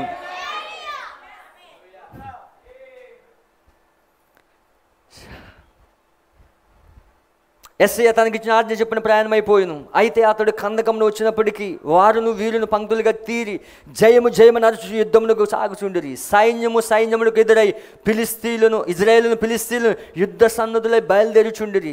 దావీదు తాను తెచ్చిన వస్తువులు సామగ్రిని కనిపెట్టువాని వశము చేసి పరిగెత్తుకుపోయి సైన్యములో వచ్చి కుశల ప్రశ్నలు తన సహోదరులను అడిగను. అతడు వారితో మాట్లాడుచుండగా గాతు ఫిలిష్తీయుడైన గొల్యాతు అను శూరుడు ఫిలిష్తీయుల సైన్యంలో నుండి వచ్చి పై చెప్పిన మాటలు చెప్పిన పలుకగా దావీదు వినును. ఇజ్రాయేల్ అందరూ మనుషులు చూసి మిక్కిలి భయపడి వాని ఎదురుండి పారిపోగా ఇజ్రాయేల్లో ఒకడు వచ్చుచున్న మనిషిని చూచితే నిజముగా ఇజ్రాయేల్ తిరస్కరించుటకై వాడు బయలుదేరుచున్నాడు. వాడిని చంపిన వాడికి రాజు బహు ఐశ్వర్యం కలగజేసి తన కుమార్తెనిచ్చి పెండ్లి చేసి వాడి తండ్రి ఇంటి వారిని ఇజ్రాయేల్లో స్వతంత్రులుగా చేయదునగా దావీదు జీవము గల దేవుని సైన్యమును తిరస్కరించుటకు జీవము గల దేవుని సైన్యమును, ఇజ్రాయేల్ సైన్యం ఏంటి? జీవము గల దేవుని సైన్యం. జీవం లేని సైన్యం కాదు ఇది, జీవము గల సైన్యం.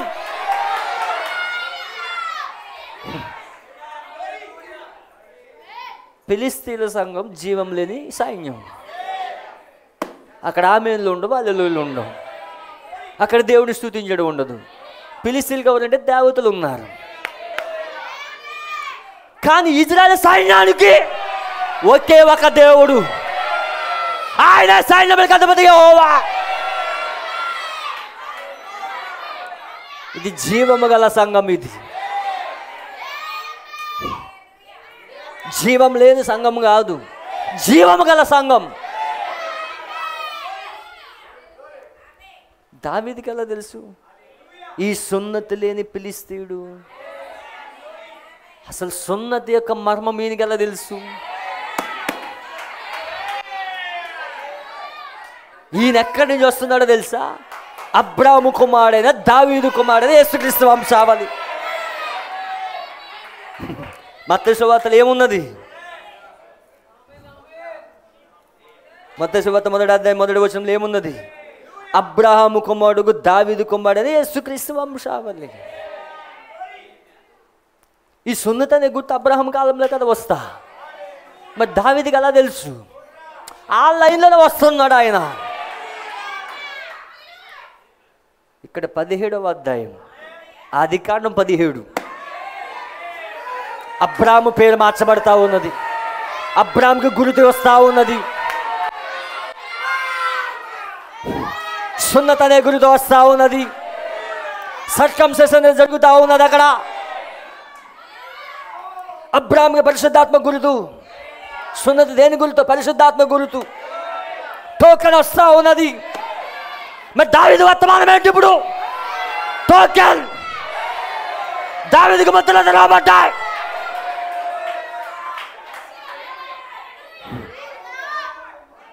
ఈ సున్నత లేని ఫిలిష్తీయుడు ఎంతటి వాడు?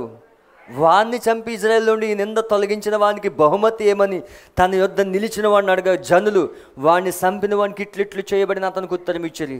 అతడు వారితో మాట్లాడింది అతడు తన పెద్దన్నకు ఎలియాబునకు వినబడగా ఎలియాబునకు దావీదు మీద కోపం వచ్చి అతనితో, నువ్వు ఇక్కడ ఎందుకు వచ్చితివి? అరణ్యంలోని చిన్న గొర్రెమన్నని ఎవరు వశం చేసితివి? నీ గర్వము నీ హృదయపు చెడుతనం నేను ఎరుగుదును, యుద్ధం చూచుడికే కదా నువ్వు వచ్చితివనెను. అందుకు దావీదు, నేనేమి చేసి తిని మాట మాత్రం పలికిదనని చెప్పి అతను తొలగి తిరిగి మరి ఒకని ఆ ప్రకారం అడుగుగా జనులు దానికి అదే ప్రకారంగా ప్రత్యుత్తరం ఇచ్చారు.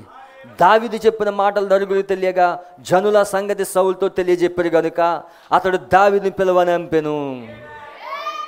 ఈ ఫిలిష్తీయుని బట్టి ఎవ్వరి మనసును కృంగ నిమిత్తం లేదు, మీ దాసుడైన నేను వానితో పోట్లాడనని దావీదు సౌలుతో అనగా, సౌలు ఫిలిష్తీయుని ఎదుర్కొని వానితో పోట్లాడడానికి బలము చాలదు, నువ్వు బాలుడువు, వాడు బాల్యం నుండి యుద్ధాభ్యాసం చేసిన వాడని దావీదుతో అనెను. అందుకు దావీదు సౌలు తిట్లనెను, నీ దాసుడైన నేను నా తండ్రి యొక్క గొర్రెలను కాయుచుండగా సింహమును ఎలుగుబంటి వచ్చి మందలో నుండి ఒక గొర్రె పిల్లని ఎత్తుకొని పోవుచుండగా నేను దాన్ని తరిమి చంపి తిని దాని నోటు నుండి ఆ గొర్రెని విడిపించి తిని అది నా మీదకి రాగా దాన్ని గడ్డం పట్టుకుని దాన్ని కొట్టి చంపి తిని.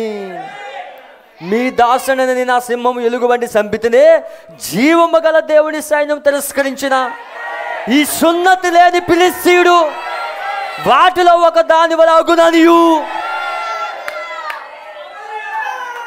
ఈయన ఎక్స్పీరియన్స్ చెప్తా ఉన్నాడు. ఏంటి? సింహము చంపాడు, ఎలుగుబంటి చంపాడు. దానియేలు కాలంలో ఒక ప్రతిమ ఉన్నది. ఏంటా ప్రతిమ?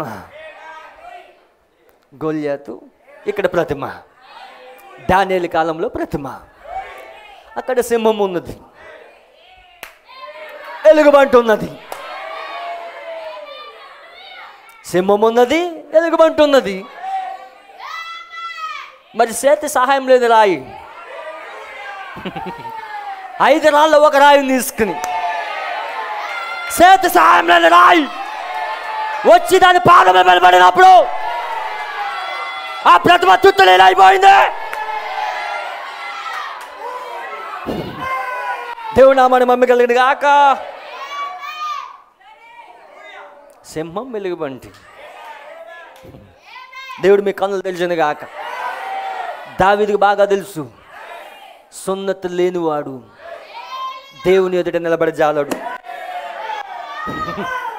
వాడెంత గొప్ప సైన్యమైనా, వాడి ఎంత గొప్ప డినామినేషన్ అయినా, మనకేమున్నది? సున్నతి గురుతు, రక్తపు గురుతు,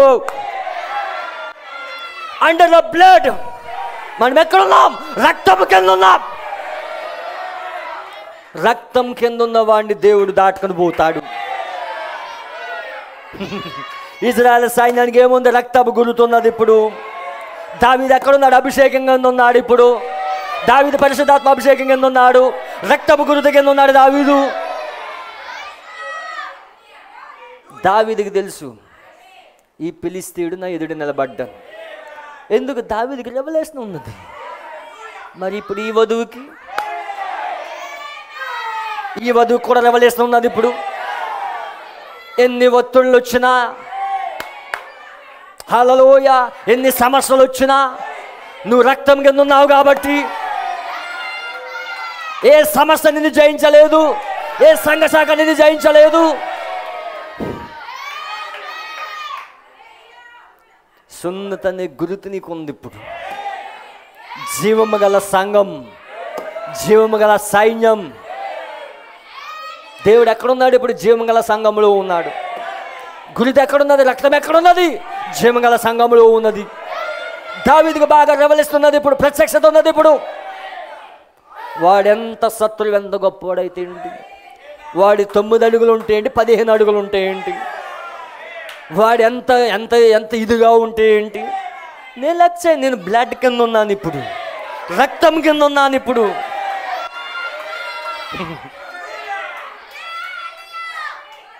దావీదు చూడ్డానికి ఎలా ఉంటాడు? బాలుడు. ఆ యొక్క గొల్యాతు ఏమన్నాడు? నువ్వు యుద్ధానికి వస్తాను, నేనేమన్నా కుక్కనా? కానీ దావీదుతో ఉన్నవాడు, ఈరోజు వధువుతో ఉన్నవాడు, ఇప్పుడు నీలో ఉన్నవాడు, లోకంలో ఉన్నవాడి కంటే గొప్పవాడు నీలో ఉన్నవాడు.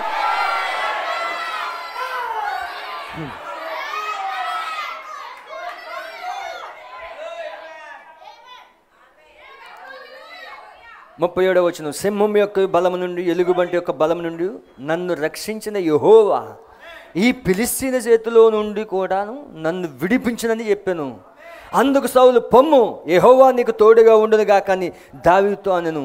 పిమ్మట సౌలు తన యుద్ధ వస్త్రములు దావీదునకు ధరింపజేసి రాగి శిరస్త్రానము కూడా అతన్ని కట్టి బ్రాస్ కడతా ఉన్నాడు. బ్రాస్ ఏంటి? తీర్పు. గొల్యాతు ఎక్కడున్నాడు? తీర్పుల కింద ఉన్నాడు. తీర్పుల కింద ఉన్నాడు గొల్యాతు. మరి దావీదు ఎక్కడున్నాడు? రక్తం కింద ఉన్నాడు. దావీదు రక్తం కింద ఉన్నాడు, గొల్యాతు తీర్పుల కింద ఉన్నాడు. ప్రకటన 10లో బలిష్ఠుల దూత వచ్చినప్పుడు ఏం జరిగింది? మనకి కృప వచ్చింది, మనకి గుర్తు వచ్చింది. ఈ వధువు తీర్పు తీర్చబడింది, ఈ వధువు నీతిమంతురాలై ఉన్నది, ఈ వధువు పరిపూర్ణురాలై ఉన్నది. రాగి స్థిరత్వం కూడా అతన్ని కట్టి యుద్ధ కవచం దొడిగించి ఈ సామగ్రి దావీదుకు వాడుకలేదు గనుక తాను తొడిగిన వాటిపైన కత్తి కట్టుకుని వేళ్ళ కలిగినది లేనిది చూచుకున్న తర్వాత దావీదు, ఇవి నాకు వాడుకలేదు, వీటిలో నేను వెళ్ళలేదని సౌలుతో చెప్పి వాటిని తీసివేసి, గొల్యాతికైతే ఇవన్నీ ఉన్నాయి, గొల్యాత్ అయితే ఇవన్నీ ధరించుకొని ఉన్నాడు, తీర్పుకి రెడీగా ఉన్నాడు. అర్థమవుతుందా? తీర్పుకి రెడీగా ఉన్నాడు. ప్రతిమ, ప్రకటన 13లో ప్రతిమ, ప్రకటన 18లో రెడీగా ఉన్నది, తీర్పు తీర్చబడతా ఉంది ప్రకటన 18లో. కానీ ప్రకటన 19లో ఒక సైన్యం వస్తా ఉన్నది. ఏంటా సైన్యం? ప్రకటన 19లో సైన్యం తెలీదా మీకు? తెల్లని గుర్రం పైన దావీదు సైన్యం వస్తా ఉన్నది.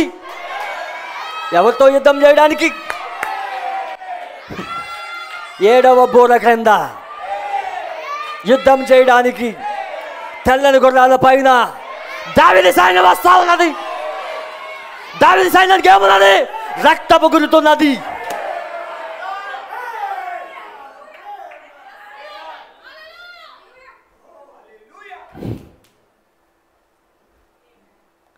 డాలు మోయేవాడు తనకు ముందు నడువుగా ఆ ఫిలిష్తీయుడు బయలుదేరి దావీదు దగ్గరికి వచ్చి చుట్టూ పాత చూసి దావీదుని కనుగొని అతడు బాలుడై ఎర్రనివాడు రూపసనై ఉండట చూసి అతడు తృణీకరించాను. ఫిలిష్తీయుడు కర్ర తీసుకొని, నువ్వు నా మీదకి వచ్చుచున్నావే, నేను కుక్కనా అని దావీదుతో చెప్పి తన దేవతల పేరిట దావీదుని శపించాను. ఫిలిష్తీయులకి ఏమున్నారు? దేవతలు ఉన్నారు.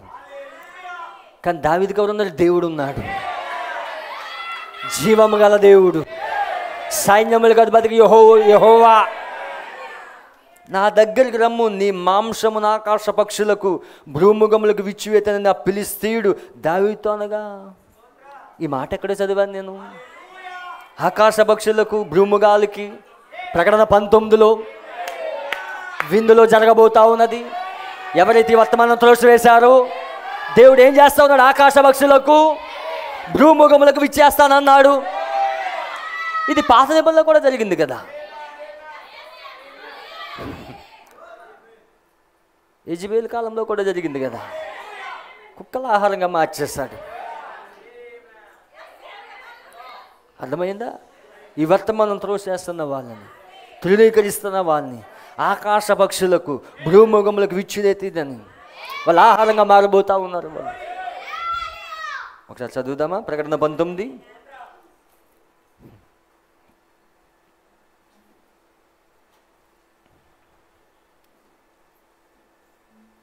17వ అధ్యాయం. మరి ఒక దూత సూర్యబింబంలో నిలిచి ఉండేది చూచితిని. అతడు గొప్ప శబ్దం తారబడించి, రండి, రాజుల మాంసమును, సహజాధిపతుల మాంసమును, బలిష్ఠుల మాంసమును, గుర్రముల మాంసమును, వాడి మీద కూర్చుని వారి మాంసమును ఉన్న సమస్త పక్షులను పిలిచెను. విందు. హల్లెలూయా. ఏమంటున్నాడు? భృంగుగాలకి ఆకాశ పక్షులకి తీసేస్తాను అంటున్నాడు. దావీదు, నువ్వు కత్తెయ్యి ఇటు బల్లెముని ధరించుకుని నా మీదకి వచ్చుచున్నావు, అయితే నువ్వు తిరస్కరించున్నాను. ఒక నామములో వస్తున్నాడు ఈయన. గొల్యాతేమో దేవతల పేరట వస్తుంటే, దావీదేమో యెహోవా పేరట,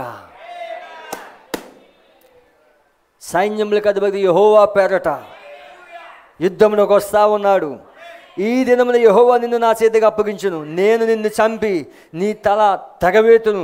ఇజ్రాయెల్లో దేవుడు ఉన్నాడని లోక నివాసులంతా తెలుసుకున్నట్లు నేను ఈ దినమున ఫిలిష్తీయుల యొక్క కరేబుల ఆకాశపక్ష భూముఖంలో ఇత్తును. గొల్యాత్ అన్నాడు, కానీ దావీదు ఇస్తానంటున్నాడు. మరి ప్రకటన బంధంలో ఏం జరుగుతూ ఉన్నది? వర్తమానం త్రోసివేసిన వాళ్ళు ఆకాశ పక్షులకు, భూమృగములకు, కళేబరములకు మారబోతున్నారా లేదా? అప్పుడు యెహోవా కత్తి చేత ఈటి చేత రక్షించేవాడు కాడని ఈ దండు వారందరూ తెలుసుకుందరు. యెహోవా యుద్ధము యెహోవాదే. యుద్ధం దావీదు కాదు, యుద్ధం యెహోవాది. దావీదులో ఉన్నవాడు యెహోవా. ఇప్పుడు నీకొస్తున్న సమస్యలు, నీకొస్తున్న బాధలు, నీకొస్తున్న వ్యాధులు జయించడానికి విశ్వాసం ఇచ్చేది యుద్ధం యెహోవాది.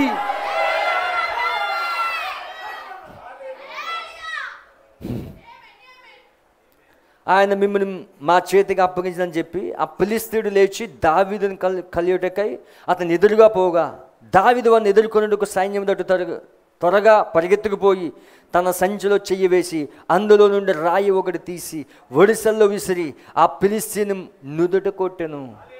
ఆ రాయి వాడు నుదుట చొచ్చినందున వాడు నేలను బోర్ల పడెను. 5 రాళ్ళు తీసుకున్నాడు. 5 ఇన్స్టెన్సెస్.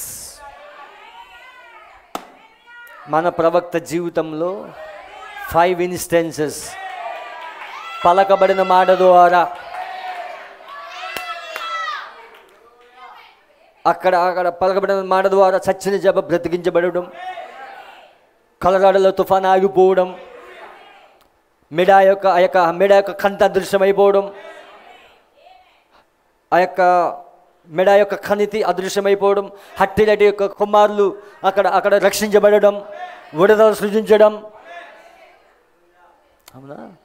యేసు వైపు చూసాను, లుకింగ్ అన్ టు ద జీసస్లో ఆయన 5 ఇన్స్టెన్సెస్ చెప్తా ఉన్నాడు. ఆయన ఇప్పుడు 5 ఇన్స్టెన్సెస్ పలకబడిన మాట ద్వారా 5 రాళ్ళు, అందులో ఒక రాయి ఆ ప్రతిమ మీద పడింది. దానియేలు కాలంలో చేతి సహాయం రాయి ఆ ప్రతిమ మీద పడింది. హల్లెలూయా! ఆ ప్రతిమ తుత్తనీలుగా మారిపోయింది. ఇక్కడ కూడా ఈ యొక్క గిద్దోనే ఇక్కడ క్షమించండి, ఈ యొక్క జైంట్ గొల్యాత్ ఏమై ఉన్నాడు? ఒక ప్రతిమై ఉన్నాడు. హల్లెలూయా! ఈ ప్రతిమను చూసి అందరూ భయపడతా ఉన్నారు.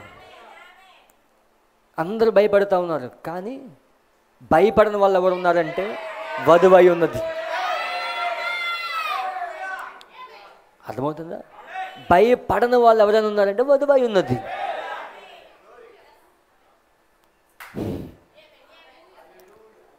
సంఘ శాఖలు, ప్రొటెస్టెంట్స్, రోమన్ క్యాథలిక్ కలిసి WCC ప్రతిమను, వరల్డ్ కౌన్సిల్ చర్చెస్, ఈ ప్రతిమను నిర్మిస్తూ ఉన్నారు. 1962లో ఎకనామికల్ కౌన్సిల్ జరుగుతూ ఉన్నది. ఒక పక్క ఎకనామికల్ కౌన్సిల్ జరుగుతూ ఉన్నది, సంఘ శాఖలు జరుగుతూ ఉంటే మరి ఇటు పక్కన దావీదు పరిపూర్ణ మానవ స్వరూపం బోధిస్తూ ఉన్నాడు. 1962లో అక్టోబర్లో బోధిస్తాడు ఆయన. పరిపూర్ణ మానవం బోధించాడు ఆయన. త్రోసివేయబడిన రాజు మన ప్రవక్త బోధించాడు. దాని తర్వాత ఏం బోధించాడు? పుత్ర స్వీకారం. త్రోసివేయబడిన రాజు తర్వాత ఏం బోధించాడు? పుత్ర స్వీకారం. మరి ఇప్పుడు మనం ఎక్కడికి వెళ్తున్నాం? పుత్ర స్వీకారానికి వెళ్తున్నాం. పరిశుద్ధాత్మ బాప్తిసం నుండి పుత్ర స్వీకారానికి వెళ్తున్నాం. దావీదు యొక్క లైఫ్ స్టోరీ విశ్వాసకు సాదృశ్యం. దావీదు యొక్క లైఫ్ స్టోరీ ప్రవక్తకు సాదృశ్యం. దావీదు యొక్క లైఫ్ స్టోరీ క్రీస్తుకు సాదృశ్యం. క్రీస్తు ఎలాగైతే త్రోసివేయబడ్డాడో దావీదు కూడా త్రోసివేయబడ్డాడు. సొంత జనాంగం, సొంత ఇంటి వాళ్ళే దావీదును త్రోసివేశారు. సొంత ఇజ్రాయేలే క్రీస్తును త్రోసివేశారు. సేమ్ ఇప్పుడు కూడా నీ సొంత జనమే త్రోసివేస్తారు. ఎప్పుడు ఇవన్నీ ఎప్పుడు జరుగుతుంది? సమస్యలు ఎప్పుడు వస్తున్నాయి? దావీదు ఎప్పుడైతే అభిషేకం పొందుకున్నాడు, సమస్యలు ప్రారంభమైంది, ఒత్తిడి ప్రారంభమైంది. ఆ ఒత్తిడిలోనే దేవుడు నీకు తోడై ఉంటాడు. ఆ ఒత్తిడిలోనే నీకు జయమిస్తాడు దేవుడు. ఈ ఒత్తిడిలో, ఈ యొక్క సమస్యల్లోనే దేవుడు ఆ పరిపూర్ణ మానవుడి స్వరూపంలో తీసుకొస్తాడు నిన్ను. అందుకే నీ జీవితంలో విశ్వాసం తీసుకొస్తాడు, సద్గుణం తీసుకొస్తాడు, దైవభక్తిని తీసుకొస్తాడు, ఆశానిగ్రహం తీసుకొస్తాడు, జ్ఞానం తీసుకొస్తాడు. దావీదు లైఫ్ స్టోరీలు ఇవన్నీ ఉన్నాయి. హల్లెలూయా. సహోదర ప్రేమను తీసుకొస్తాడు. ఈ ఒత్తిడిలో, ఈ నిందల్లో అంతకుముందు సమస్యలు ఏమి లేవు. దావీదుకి అంతకుముందు సమస్యలు ఏమి లేవు. గొర్రెలను కాసుకుంటా ఉన్నాడు, అడవులో పాటలు పాడుకుంటా ఉన్నాడు. కానీ ఎప్పుడైతే అభిషేకం పొందుకున్నాడు, సమస్యలు స్టార్ట్ అయినాయి. హల్లెలూయా. సమస్యలు ఇంక్రీజ్ అయినాయి. దేవుడు నామని మమ్మికలను గాక. అందులో ఒక రాయి తీసుకున్నాడు ఆయన. ఆ సంచిలో చేయి వేసి అందులో రాయి ఒకటి తీసి వడిసెలతో విసిరి ఫిలిష్తీయుని నుదుట కొట్టెను. ఆ రాయి వాడి నుదుట చొచ్చినందున వాడు నేదన బోర్ల పడెను. దావీదు ఫిలిష్తీయుని కంటే బలాఢ్యుడై ఖడ్గం లేకయే వడిసెలతో రాతితోనూ ఆ ఫిలిష్తీయుని కొట్టి చంపెను. వాడు బోర్ల పడగా దావీదు పరిగెత్తిపోయి ఫిలిష్తీయుని మీద నిలుచుండి వాని కత్తి వరదూసి దానితో వాడిని చంపి వాని తల తెగవేశను. ఫిలిష్తీయుల సూర్యుడు వచ్చుడు చూసి పారిపోయి అప్పుడు ఇజ్రాయేల్ వారందరూ, యూదా వారందరూ లేచి జయము జయము అరుచుచు లోయల వరకు సరాయిము ఎక్రోను వరకు ఫిలిష్తీయులను తరమగా ఫిలిష్తీయులు హతులై సరాయిము ఎక్రోను మార్గంలో గాత ఎక్రోను పట్టణం వరకు కూలిరి. అప్పుడు ఇజ్రాయేల్ ఫిలిష్తీయులను తరుముట మాని తిరిగి వారి డేరాలకు దోచుకునిరి. అయితే దావీదు ఆ ఫిలిష్తీయుని ఆయుధం తన డేరాలో ఉంచుకొని అతని తలను తీసుకుని యెరూషలేమునకు వచ్చాను. ఈ చిన్నవాడైన దావీదు ఆ ప్రతిమతో పోరాడాడు. మరి ఇప్పుడు ఈ చిన్నవాడైన దావీదు ఎవరితో పోరాటం మంది? ఎవరితో యుద్ధం చేస్తున్నాం? రోమన్ క్యాథలిక్తో యుద్ధం చేస్తున్నాం. మరి ఎవరిపైన ఒత్తిడి తీసుకొస్తారు వాళ్ళు? ఈ చిన్న దావీదు పైన. చిన్న దావీదు సైన్యము ఇది ప్రభునేశ్వరి యొక్క సైన్యము, జీవం గల దేవుని సైన్యము. అందుకే ఇప్పుడు ఆ గొల్యాతును చూసి భయపడలేదు దావీదు. మరి ఇప్పుడు ఈ దావీదు గొల్యాతును చూసి భయపడ్డు. గొల్యాతు అంత పడవన భయపడ్డు. రోమన్ క్యాథలిక్ ప్రపంచమంతా విస్తరించిన, ఎంత ఒత్తిడి తీసుకొచ్చినా ఈ దావీదు భయపడ్డు. ఎందుకంటే దావీదుకి సున్నతి గురుతున్నది. ఈ దావీదు రక్తం కింద ఉన్నాడు. ఈ దావీదుకి ముద్దల తెరవబడ్డాయి. దేవుని యొక్క వాక్యం ఓపెన్ అయింది దావీదుకి. ఈ దావీదుకి రెవల్యూషన్ ఉంది, ప్రత్యక్షత ఉన్నది. వీళ్ళు నన్ను జయించలేరు. ఈ రోమన్ క్యాథలిక్ నన్ను ఏమీ చేయలేదు. ఆ ప్రత్యక్షత ఇవ్వడానికే దేవుడు వాక్యం ధరిస్తున్నాడు నీకు. 7 ముద్రలు ఎందుకు తెరవబడ్డాయి? ఈ కాలంలో తెరవబడిన పుస్తకం ద్వారా దేవుడు ఎందుకు ఇన్ని మర్మాలు ధరిస్తూ ఉన్నాడు? దావీదుకి రెవల్యూషన్ ఉన్నది. ఇప్పుడు అదే రెవల్యూషన్ నీకు ఇవ్వడానికి, ఆ మహావేశం నీ పైన ఒత్తిడి తీసుకొచ్చినప్పుడు నువ్వు భయపడవు. ప్రపంచమంతా భయపడుతుంది. హల్లెలూయా. కానీ నువ్వు భయపడు. యుద్ధం యెహోవాదే, యుద్ధం చేయవాడు ఆయన. దేవుడు నామమున మహిమగలను గాక. ఆ ప్రతిమ ప్రకటన 18లో కూలిపోతుందని, ఆ రోమన్ ఆ మహావేశ్య ఏ విధంగా తీర్పు తీర్చబడుతున్నదో. ఎందుకంటే ఆ గొల్యాతు రాగిని పెట్టుకున్నాడు, బ్రాస్ని పెట్టుకున్నాడు. తీర్పులు కొమ్మరించబడతాయి. దావీదుకి బాగా తెలుసు. మరి ఈ దావీదుకు కూడా ఆ ప్రకటన 18లో ఆ వేశ్య ఎలాగ తీర్పు జరుగుతున్నదో ఈ దావీదుకి రెవల్యూషన్ ఉన్నది. ఈ దావీదుకి రెవల్యూషన్ ఉంది కాబట్టి, దావీదుకి తెలుసు కాబట్టి ఇప్పుడు యెహోవా నామములో యుద్ధానికి వెళ్తా ఉన్నాడు. ఆ ప్రతిమతో ఢీకొనేది ఎవరు? దావీదు. ఇప్పుడు రోమన్ క్యాథలిక్ మహావేశ్యతో ఢీకొనేది ఈ చిన్న దావీదు. ప్రపంచ మతాలు ఐక్యమవుతా ఉన్నాయి. ప్రపంచ యొక్క రాజులు ఐక్యమవుతా ఉన్నారు. రాజకీయాలు ఐక్యమవుతా ఉన్నాయి. కానీ ఐక్యం కాలేదు ఎవరైనా ఉన్నారంటే ఈ దావీదు అయి ఉన్నాడు. ఇప్పుడు ఈ దావీదు మాత్రమే భయపడ్డు. ఈరోజు ఈ దావీదు భయపడ్డు. ఎందుకంటే యుద్ధం చేయవాడు దావీదు పక్షంగా ఉన్నాడు. ఇతనికి అందుకే గురుతు యొక్క ప్రత్యక్షత ఉన్నది. గురుతున్నది. గురుతు కింద ఉన్నాడు. సున్నతి లేని వాళ్ళు ఫిలిష్తీయులు, వీళ్ళకి సున్నతి ఉన్నది, వాళ్ళకి సున్నతి లేదు. ఎవరైతే గురుతు కింద ఉంటారో, ఎవరైతే సున్నతి గుర్తు కింద ఉంటారో, పరిశుద్ధాత్మ బాప్తిసం కలిగి ఉంటారో వాళ్ళ యుద్ధం చేస్తారు. వాళ్ళు భయపడరు. వాళ్ళకి ప్రత్యక్షత ఉన్నది. ఇప్పుడు వాళ్ళకి బయలుపాటు ఉన్నది. ఇప్పుడు కానీ ఇంకొంచెం ముందుకెళ్తే టైం పడుతుంది. నెక్స్ట్ వీక్ చూద్దాం. మీకు అర్థమైందా? దేవుడు నా మమ్మీకి వెళ్ళిన కాక దావీదు లైఫ్ స్టోరీ చాలా బాగుంటుంది. విశ్వాసం బట్టి దావీదు, ఈరోజు విశ్వాసం బట్టి ఈ దావీదు ఛాయ నీడ కాదు, నిజ రూపంలో ఉన్న దావీదు ప్రత్యక్షత పొందుకుంటా ఉన్నాడు. అందుకే ప్రథమని ఒక చిన్న రాయి తీసుకుని గొల్యాతు పైన కొట్టాడు, నుదుటి పైన. ప్రథమ కూలిపోయింది. ఈరోజు కూడా రోమన్ క్యాథలిక్ ఆ మహావేశ్య ఈ దావీదు పైకి వచ్చినప్పుడు ఆ యుద్ధంలో గెలిచేది దావీదు. అందుకే నీ విజయం ఆల్రెడీ డిక్లేర్ అయిపోయింది. దావీదుకి తెలుసు వీడిని నేను జయిస్తానని. దావీదుకి రెవల్యూషన్ ఉన్నది, నేను జయిస్తానని. ఎలా వచ్చింది రెవల్యూషన్? ప్రకటన 18 తెలుసు, ప్రకటన 19 తెలుసు.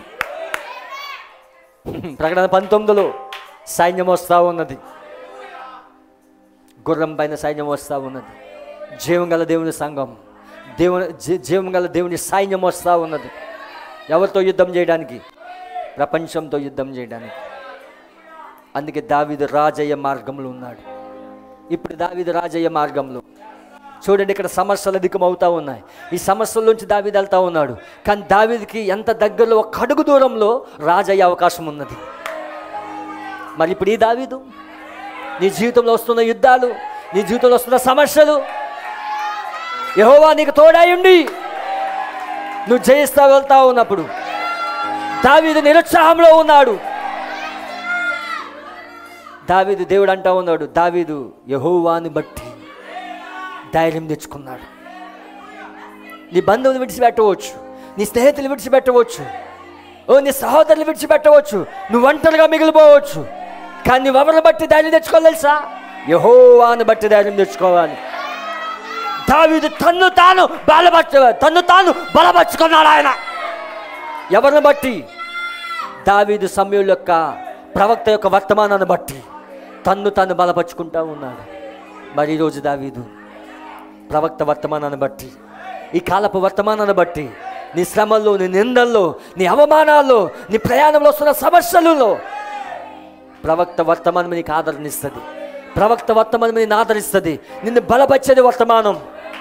సహోదరులు విడిచిపెట్టినా, నీ బంధువులు విడిచిపెట్టినా, నీ స్నేహితులు విడిచిపెట్టినా, నువ్వు ఒంటరిగా మిగిలిపోయినా నిన్ను బలపరిచేది వాక్యం. అందుకే దావీదు ఎప్పుడు వాక్యాన్ని ప్రేమించాడు, వాక్యమే ఆదరణిచ్చేది.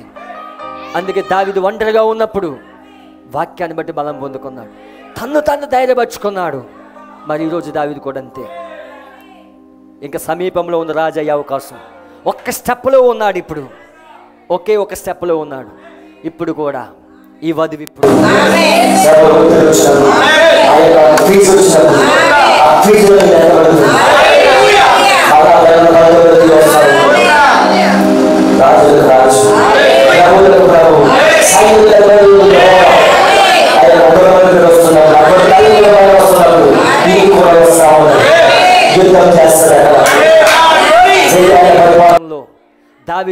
దావీదు యొక్క సింహాసనం పైన కూర్చుని, దావీదు కుమారుడు మన ప్రభువైన యేసుక్రీస్తు, ఆయనతో పాటు నువ్వు కూర్చుని సింహాసనం పైన కూర్చుని ప్రపంచాన్ని ఆలబోతున్నాము.